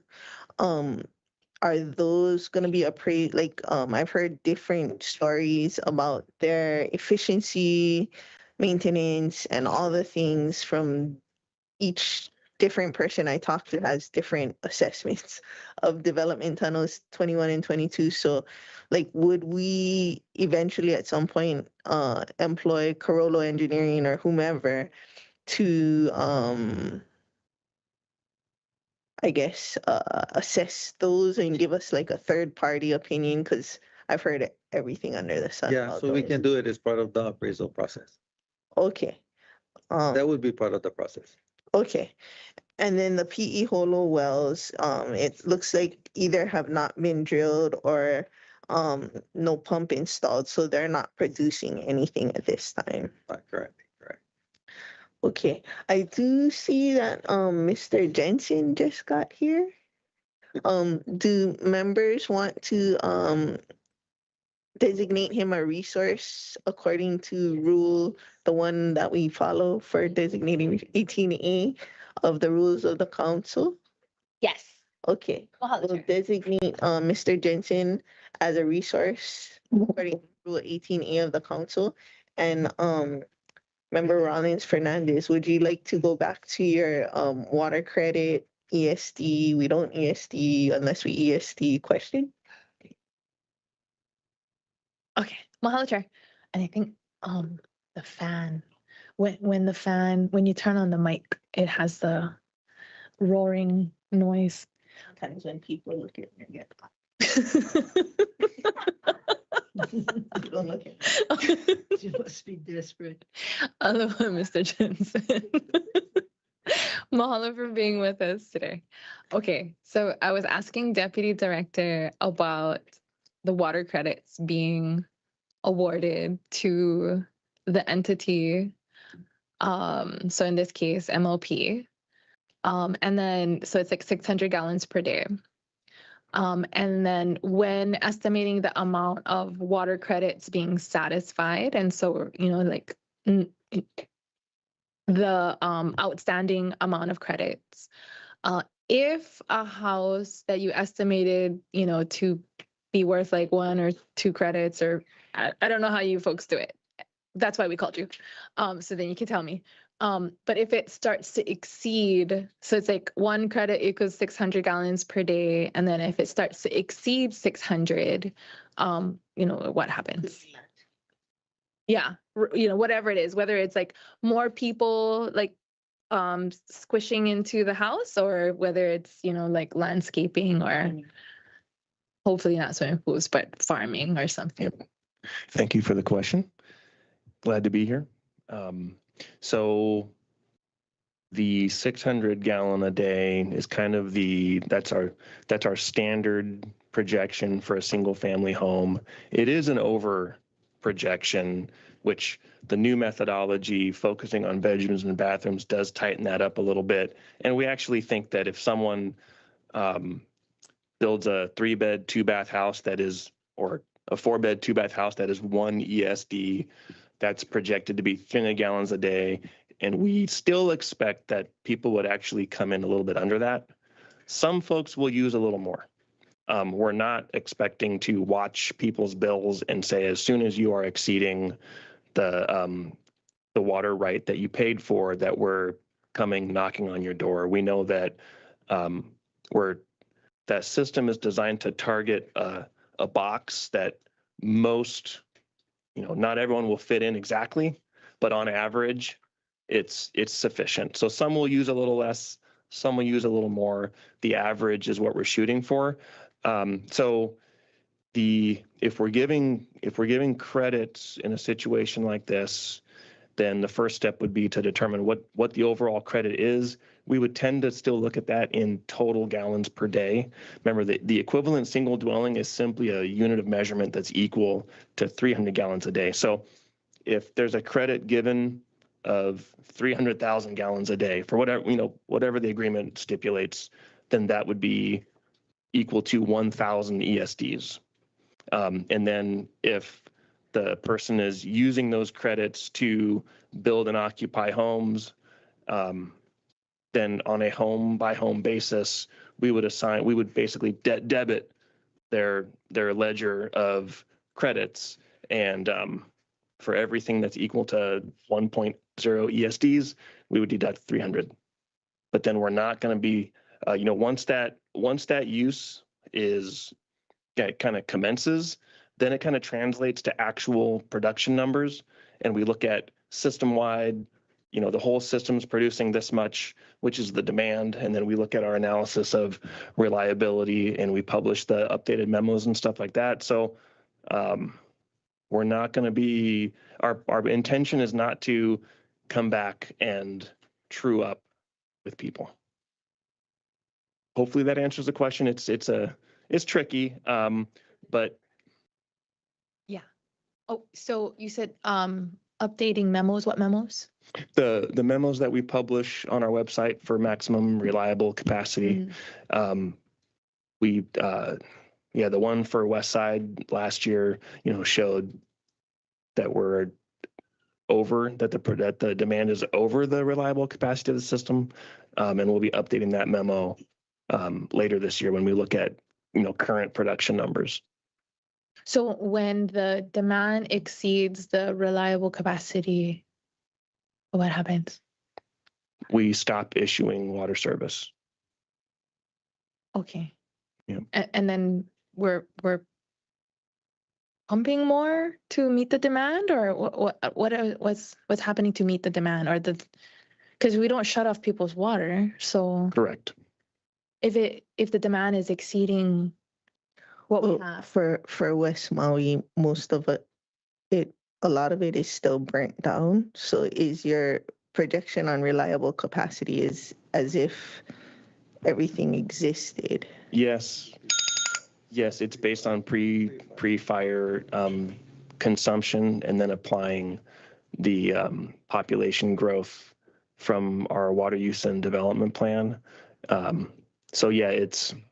So earlier they said we exceeded reliable capacity based on pre-fire usage, but we're not currently at pre-fire usage because not everybody built back. So it wasn't as critical as it could be. That is and correct. That's why we're pursuing more water source.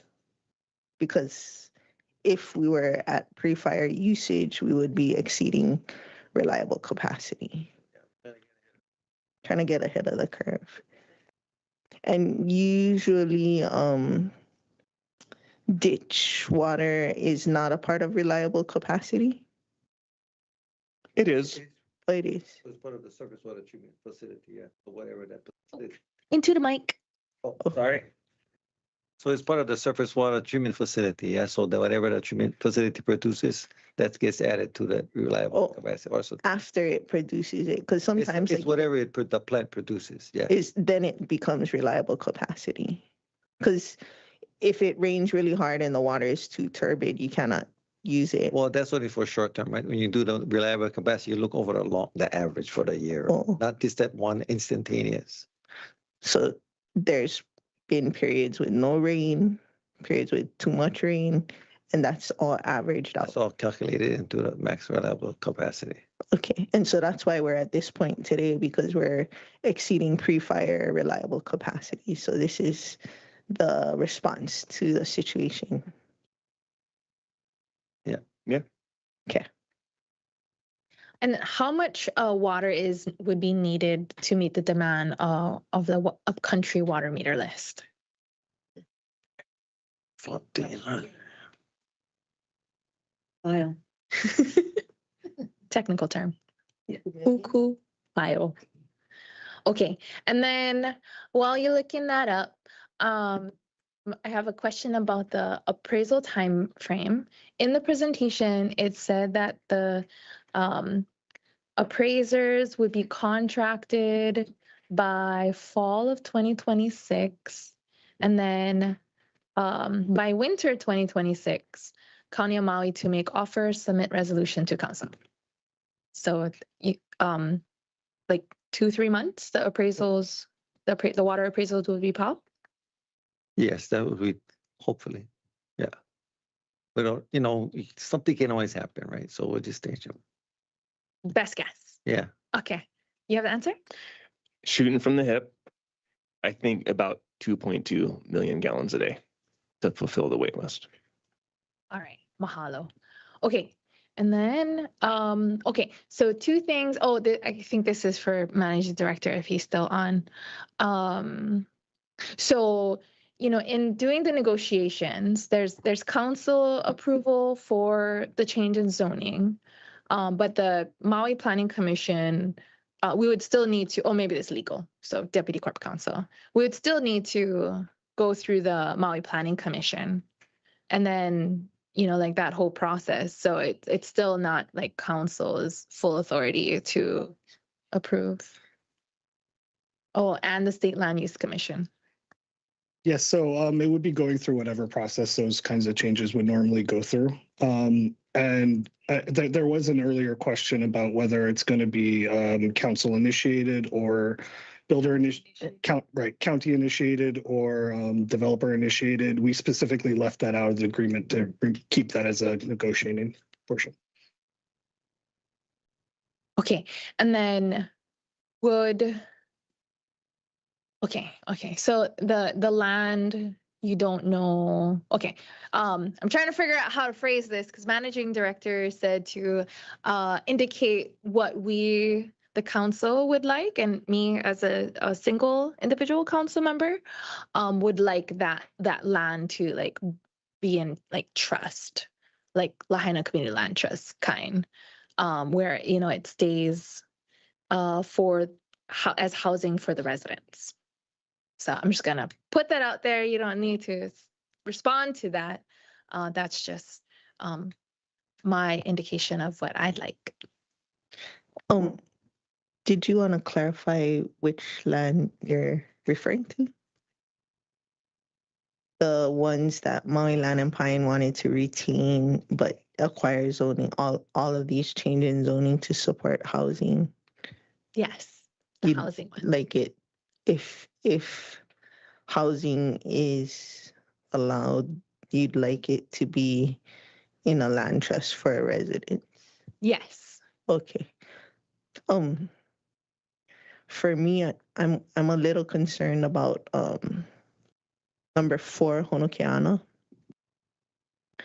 I think it's a kind of adjacent to the entitlements for Kapalua Mauka, and to me it goes way up into like watershed areas. So I'm not super supportive of supporting a change in zoning in that area. Number 4.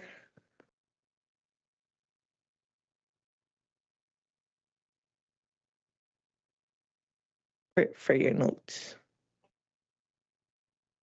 on what the council would support. I mean, I don't know that the community has weighed in on 5, but I think number 4 across, I mean, just off the bat, it's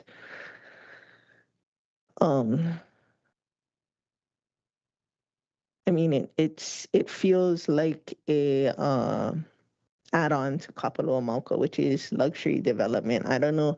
I had heard that there's potential for a golf course, which the consultants for Mystery and I were concerned that if we're entitling more golf course type properties, that they are an existing golf course and they can't have enough water. So they questioned if more development is to occur. Like, I guess Kapalua Mauka includes within it some golf course, because it's a project district designation, that why would the county support additional golf course if there isn't water for existing golf course?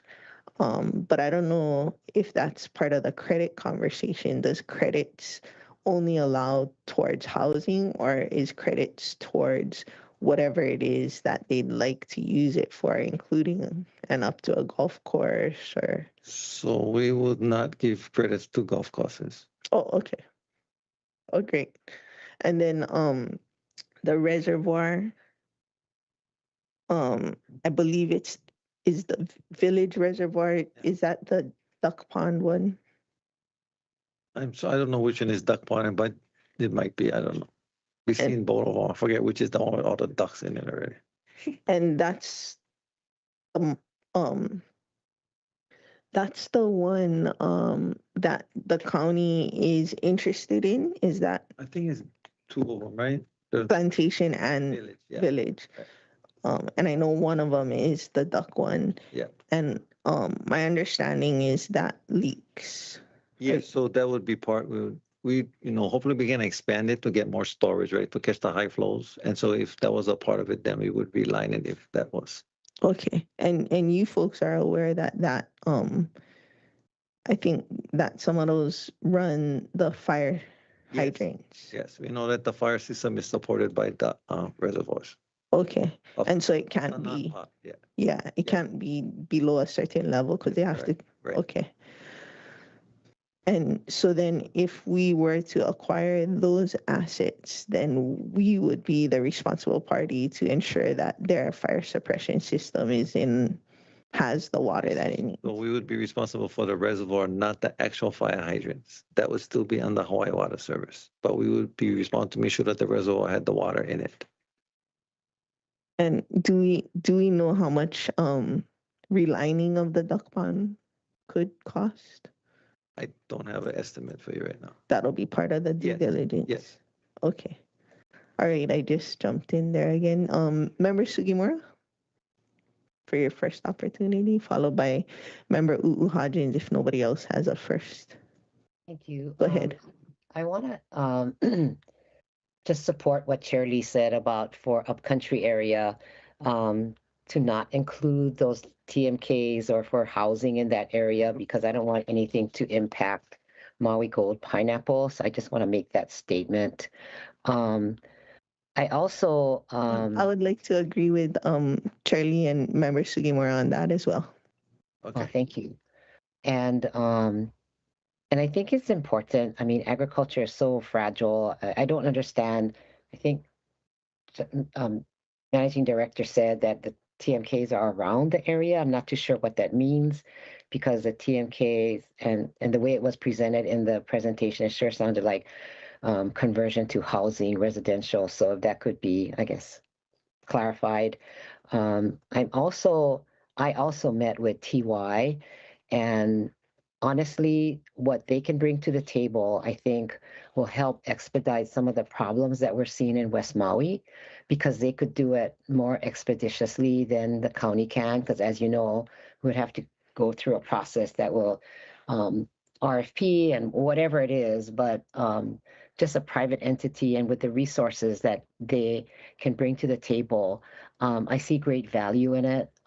If you're trying to get water back to West Maui, I think they're a valuable resource, and I think I've met with them several times, and I appreciate their concern. Of course, they want to have. I think we all want to have, the golf tournament come back, although maybe it's too late, and maybe the damage was done. But That is a economic development resource that we can't take lightly.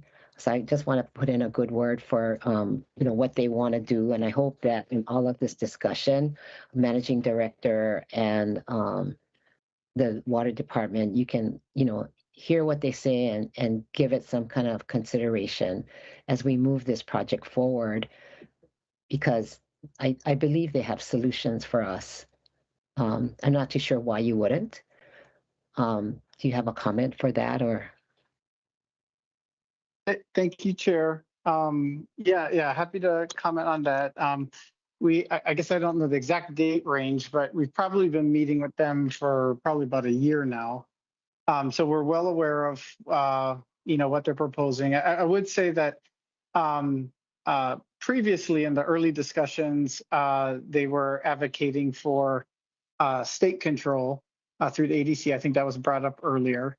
And since we're able to, be able to come to at least a framework of an agreement, I think the discussions around that has changed to TY discussing with the county how they could essentially bring a similar type of partnership that they were proposing with ADC to the county. And we have been in dialogue with them on that, as well as have expressed our desire, assuming, of course, always the devil's in the details, but if they're willing to bring private financing to solve, public needs and it's in the benefit of the community, then, we're all open to that.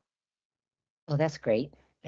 Well, for the several times that I met with them, sure sounds like, we're all on the same page with that. And I do also believe that they have the best interests of the community, in heart, and they have been hurt really by the golf, the golf courses and what they've experienced there. So they have an urgency of their own, which will help us in the long run. And I believe also that they are a solution for what's happening with West Maui.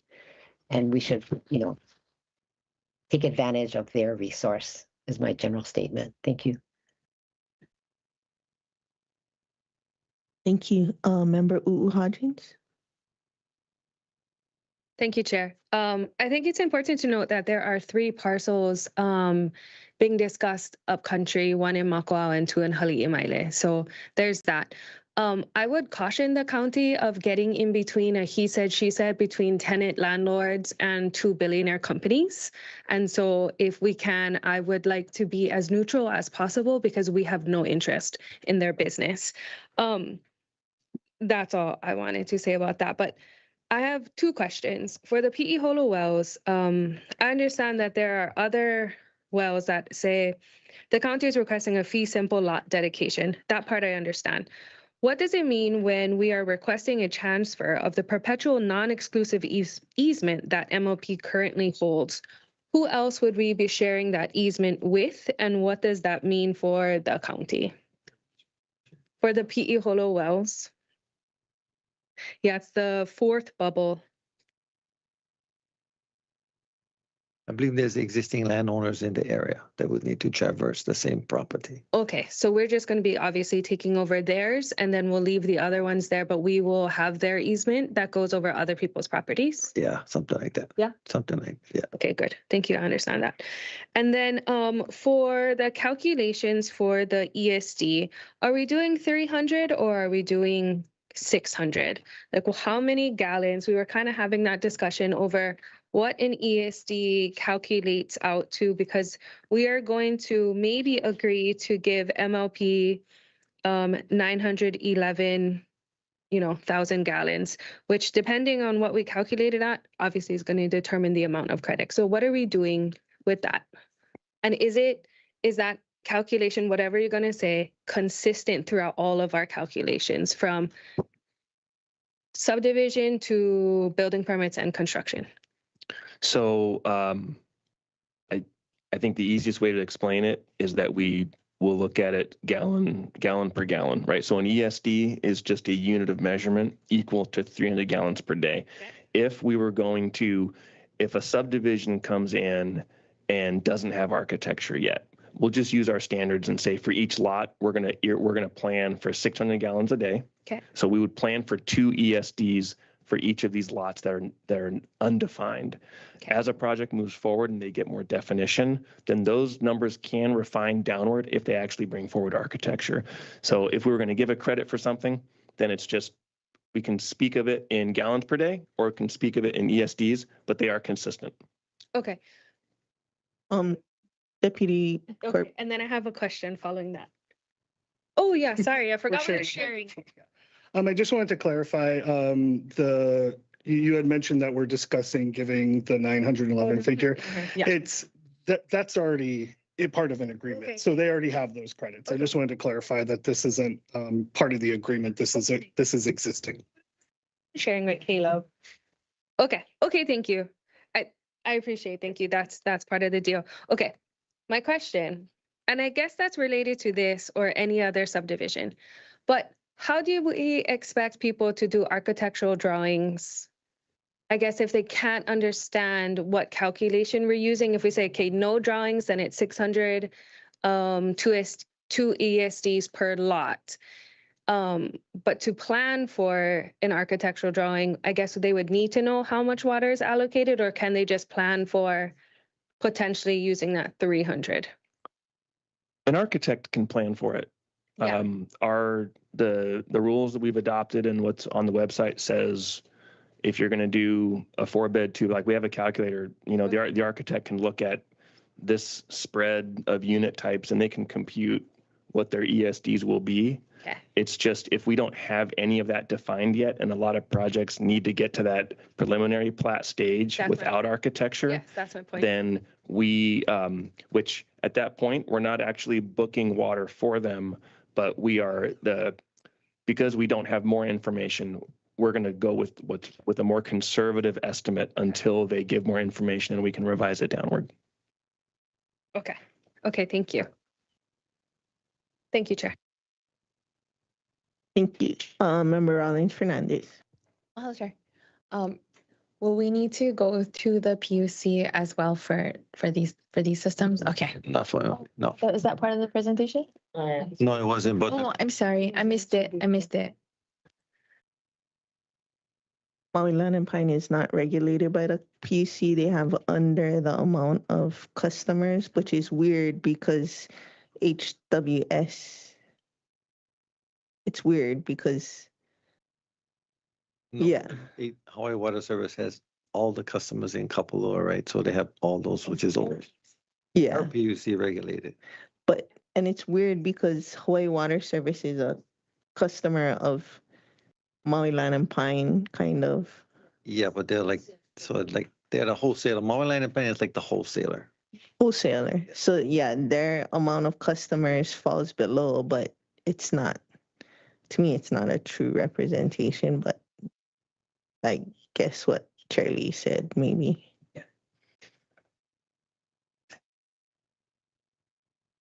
Okay, thank you. That makes sense to me because our Kuala system is not regulated by the PUC because there's one customer and we're the customer. Molokai, the Kuala system, Moscow, So, and we set the rates. right, because we're the county. So the Yes. counties don't get regulated by the PUC. Right. Okay. Yes, I had a clarification. but we don't own the system. It's a private system. Moscow. Oh, that one. Okay, different. Not the Molokai Ranch you're talking Yeah. about. Okay. There's a part in the MOU that says that this is being pursued under threat of eminent domain. Is that executive session stuff? I think that I would like to answer that in executive session. Oh, okay. Well,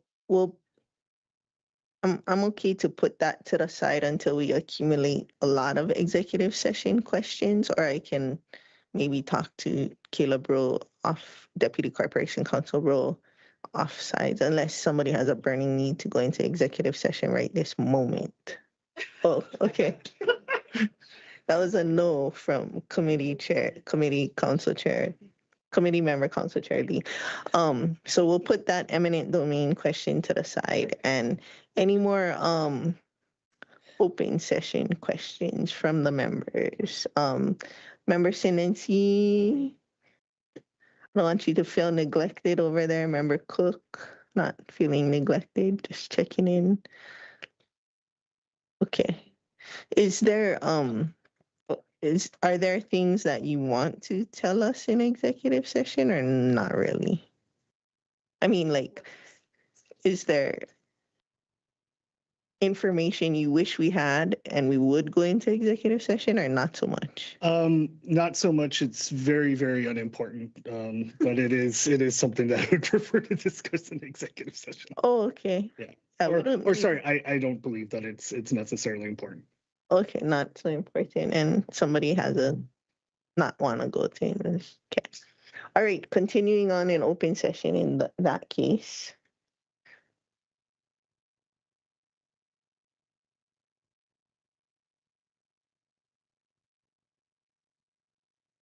Oh, sorry. Member Sugimura, go ahead. Maybe this is a question for you. This is so important, right? And are you planning on recessing and taking this up on another day to continue? Or what is the general plan? I wasn't planning on recessing, but we can adjourn, and then as more of their as they let us know that more of their due diligence documents have come in, we can re-agendize. But usually when you recess, you have like 2 weeks, and I don't anticipate, unless they tell me otherwise, that they'll have a boatload more of information for us in 2 weeks. And Deputy Landgraf is indicating no, they won't have a boatload more of information in 2 weeks. So we can kind of play it by ear. The MOU is valid through May 18th, 2027. And based on this aggressive timeline, fall and winter are key dates. Maybe the next time would be after more appraisals have come in.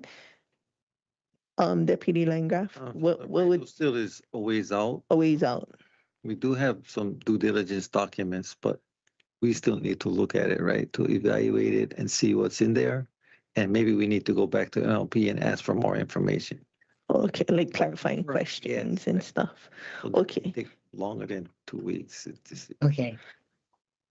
I do feel like a lot of our questions have been answered. Hopefully, all the alphabets that I met with prior to this meeting are watching, and they feel a little bit more settled based on the information provided by Managing Director Nishida and through the questions that we've asked, that, Exhibit A or Exhibit B is one side's wish list and another's wish list, and we're all of it has to do with negotiations. And I guess, from my perspective, what I feel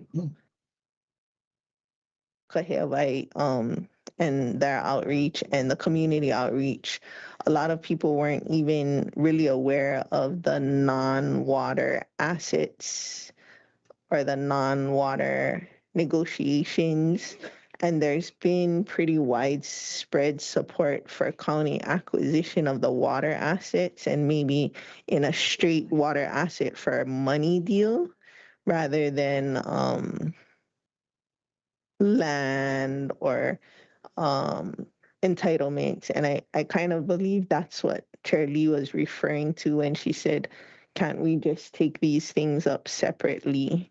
But I do hear also that because of the public nature of the MOU, we're getting into the situation much earlier than we usually do, as in comparison to Olowalu Water Company, Laniapoko Water Company, where we're just brought the purchase agreement. Here we're kind of a little bit forced to get involved earlier in the negotiation stage because of the public nature of the MOU and all the people coming to us with meetings and questions and whatnot. So hopefully this quells public fears about the wish lists, and hopefully a few of us, 4 or 5, have made our concerns like that. Either we want to take issues up separately, we're not super supportive of other situations, but for me, I'm still supportive of the water portion of it, and money and water, not so much land entitlements and all of that. I'm okay to discuss those separately. And I think we're at a good point here. If each member wants to just take a couple minutes to let the administration know, like, since they did ask, I know Charlie, Member Sugimura, and myself have kind of said what we're comfortable with. If other members have positions or feedback that they want to give, maybe now would be a good time, because it feels like we're wrapping up the discussion. Sure. No, I thought you already said, but sure, you can reiterate. If you have more stuff that you wanted to say that you're comfortable or uncomfortable with, or you'd like the department to pursue something that hasn't been on their wish list or anything, if you want to go now, you can. Or it looked like Member Batangan was also. Okay, go ahead, Member Batangan. Thank you, Chair.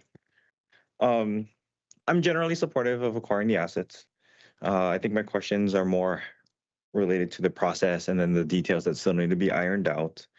In terms of next step, Chair, can I ask that we schedule the follow-up meeting after we get the due diligence documents and the preliminary title report?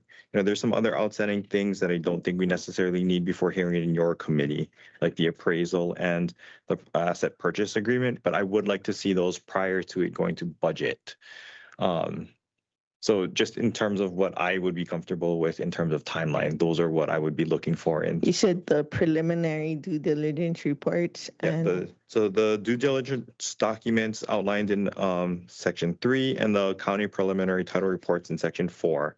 The county appraisal and the asset purchase agreement, I don't necessarily need before we hear it here, since we're not going to be discussing the financing at that time, I'm assuming.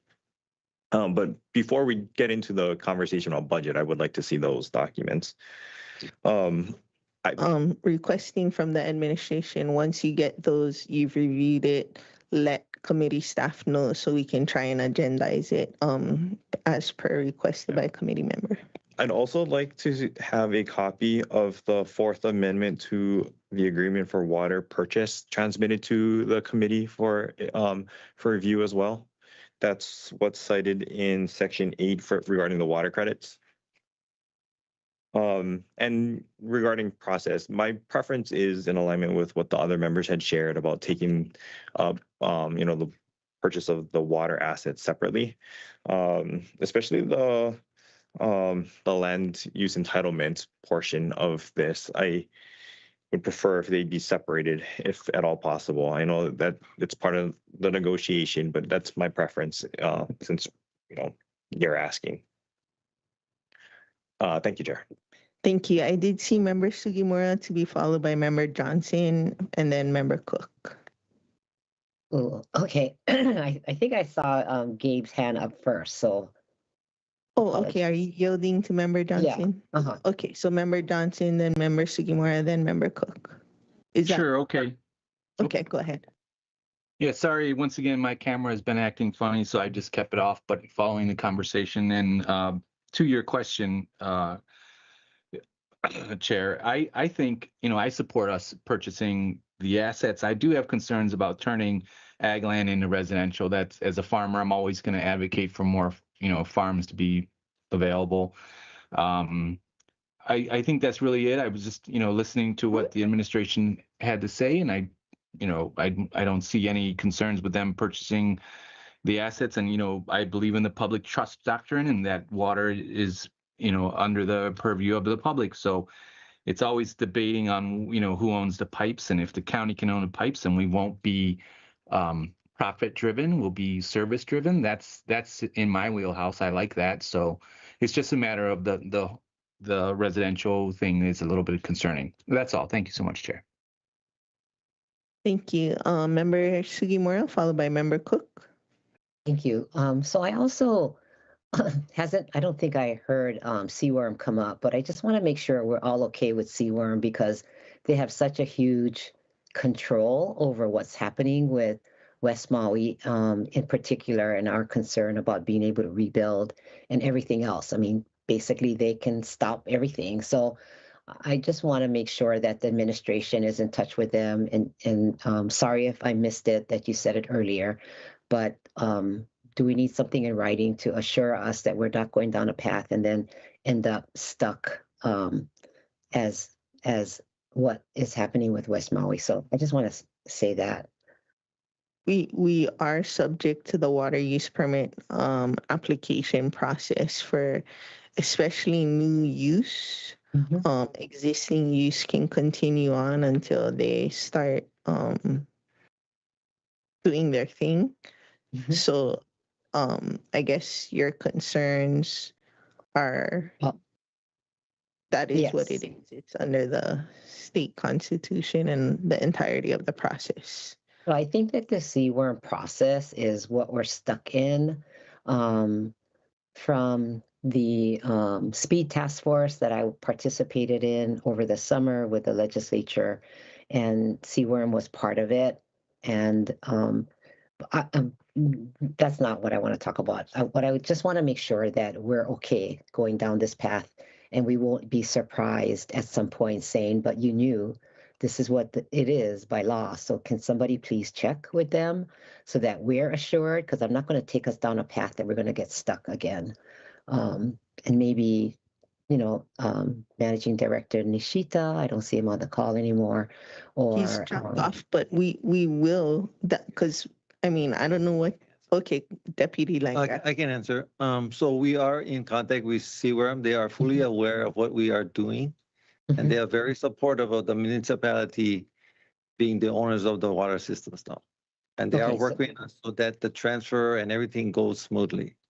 Great. And so we won't have problems with new projects having a difficulty getting water, right? Because it's the county of Maui. Well, it's still going to depend on the sustainable yield, but they will look at it a lot better because the municipality is now managing the system.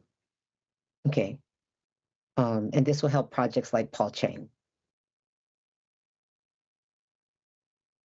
Paul Chang is selling his asset to the he's not a player anymore in that political, as far as I'm aware.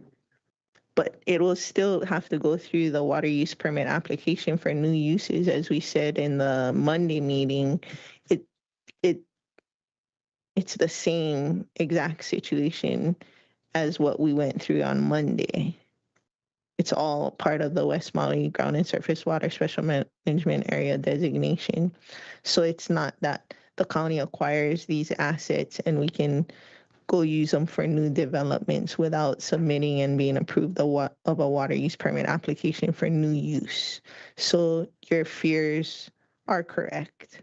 We will get stuck until they start issuing permits.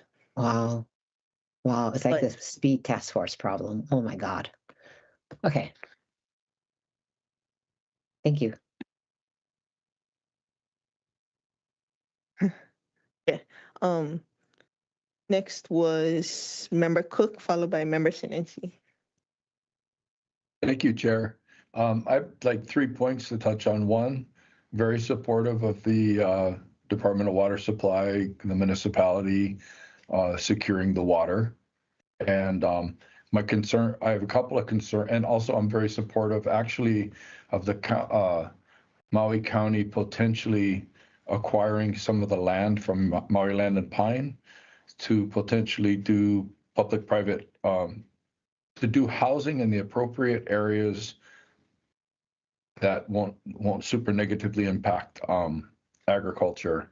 But I've always hoped that we could do a situation where the county has leased land, keeping the house prices low, us being able to have conditions on the sales of the homes, because then it makes it, it'll maintain affordability. So anyway, I got off on that one.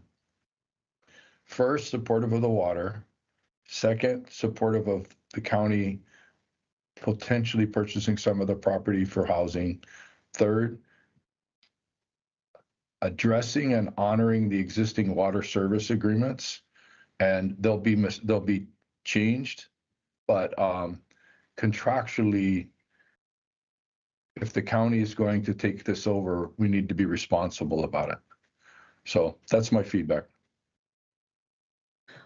Member Cook, I'm not sure if you're able to access the MOU, but the county's requests are Exhibit A, and there's nothing on there currently for land for housing.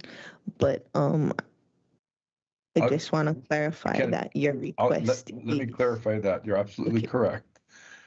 Maui Land and Pines request is entitlements for property, and that is somewhat in exchange for the water agreement. So it's their entitlements for some of their property is woven into the purchase agreement.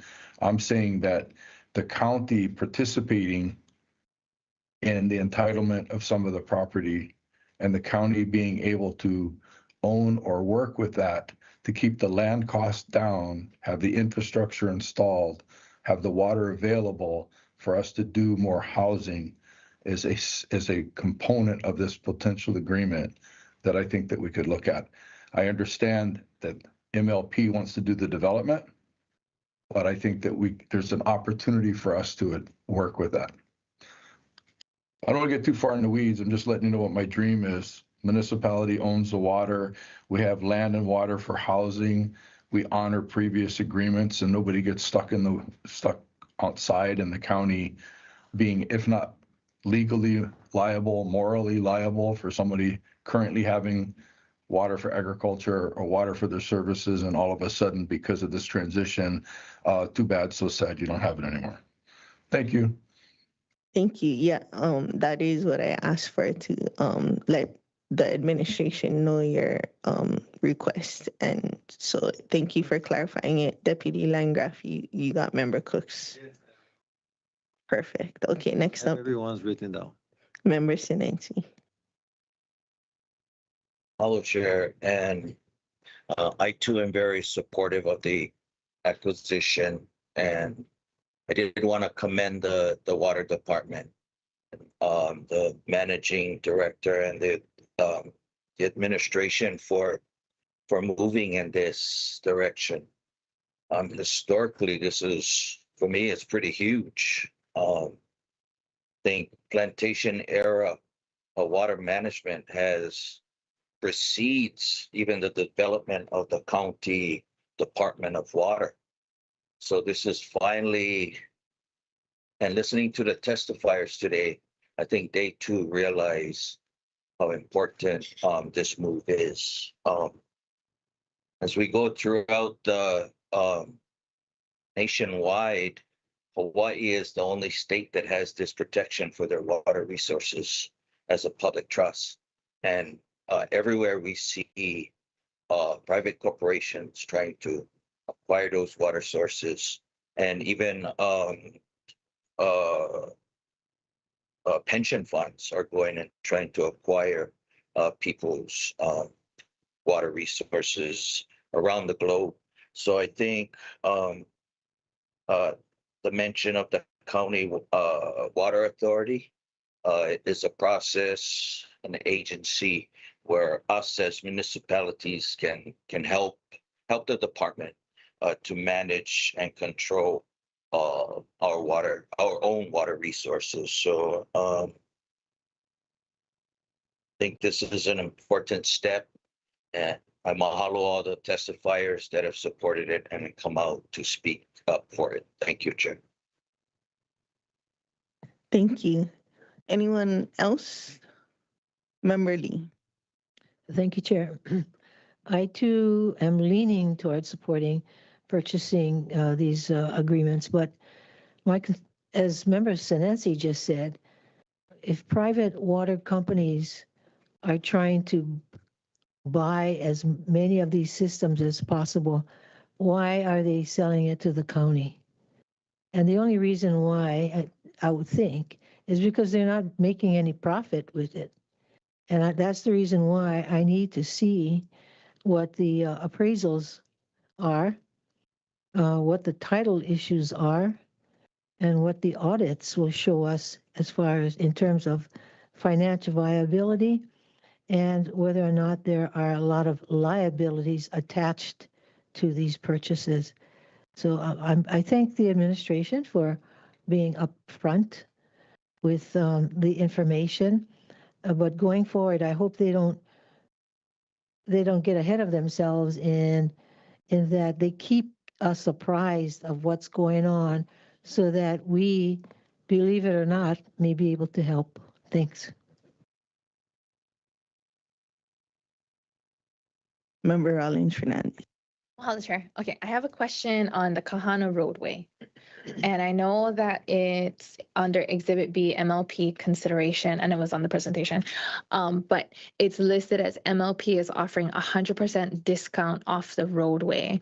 My understanding is roadways are generally considered liabilities, not assets. And so we'd be like doing them a favor by taking the roadway and not like, ourselves a favor. It is. Yeah, that's why on Exhibit B. So, but it's like framed like it's a selling point for us, like where we would be benefiting, but they would be benefiting because roadways are a liability. Managing Director left. I don't know if that would be Deputy Corp Counsel. Is that Kui Road E that was used as a evacuation route during the flooding? That's this one. It's the intersection by McDonald's. Oh, Ho'ohui Road. That one intersection in Kaha by McDonald's. That one small section of road. Oh, I didn't realize that was a private road, but they can't stop. No, they cannot stop it. Okay. Yeah. Okay. So that would be a liability. So us acquiring, like, as part of the package would bring down the overall cost. And then okay. You're not talking to me. Of course, I fully support public control of the water systems. But, like my colleagues, of course, it'll depend on what the negotiations, the details of the negotiations are when you folks come to us. And I think we're on the same page as far as like trying to ensure that any housing that's developed would be for our residents and not luxury development. And then, with the water credits, I don't know if Deputy Director, are water credits sometimes conditioned for like affordable housing only, or like conditioned in a way for something that in the public interest? I guess we could. I don't know if it's ever been specifically said. It'd be like that. unprecedented. I don't know. Maybe Caleb has an answer for that. Deputy Corp Counsel. To my knowledge, we haven't, but if it's part of a negotiated agreement such as this, I don't see why we couldn't attempt to negotiate that. Yeah, so conditioning the water credits for like owner occupied housing, or in a way that is more publicly beneficial and wouldn't result in a luxury development. And I'm glad to know that it wouldn't end up with a golf course, because we wouldn't give water credits for a golf course. It looks like Mr. Nishita might be on the call. Oh, is now. his hand? I just admitted him to the meeting. Oh, okay. Chair, I just rejoined. I didn't hear any question though. Sorry about that. Member Rollins Fernandez was saying that the Kahana roadway is a liability, and so if they're offering 100% discount of the roadway, we'd be taking on their liability. And so would that discount the price is what you asked? Thank you, Chair. Yeah, obviously any roadway is a liability, but you know, this would be factored into the overall negotiations in regards to you know, any price considerations for other assets. So we'll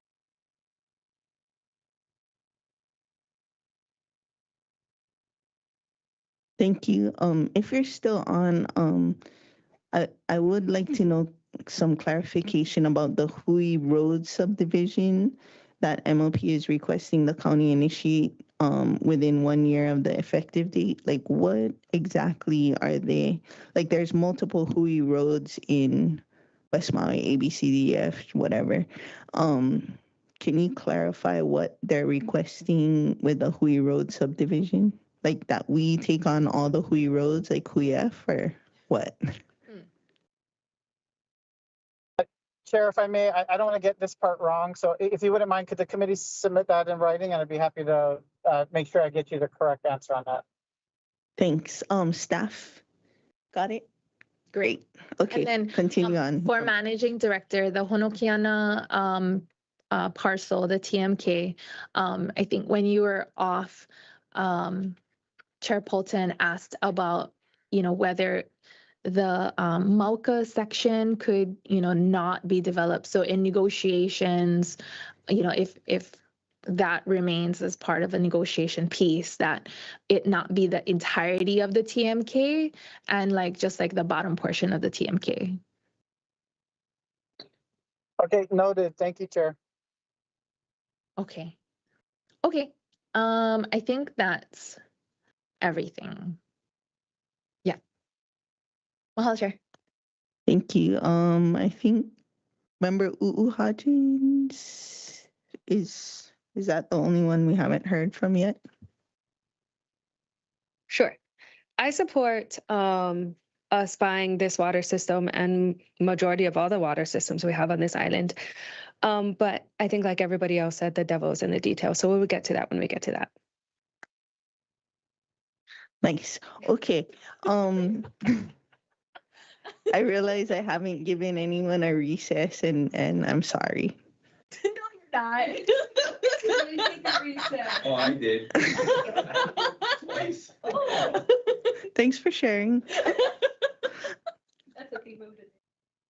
Is there anything else that needs to be said or discussed before we adjourn?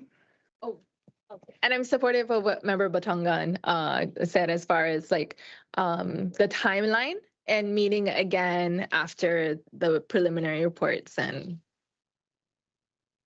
Oh yes, me too. Okay, I support what Member Batongan said about meeting again after you get those stuff. Yeah. This is, you know, without the details, we get along so nicely. Just saying. Okay.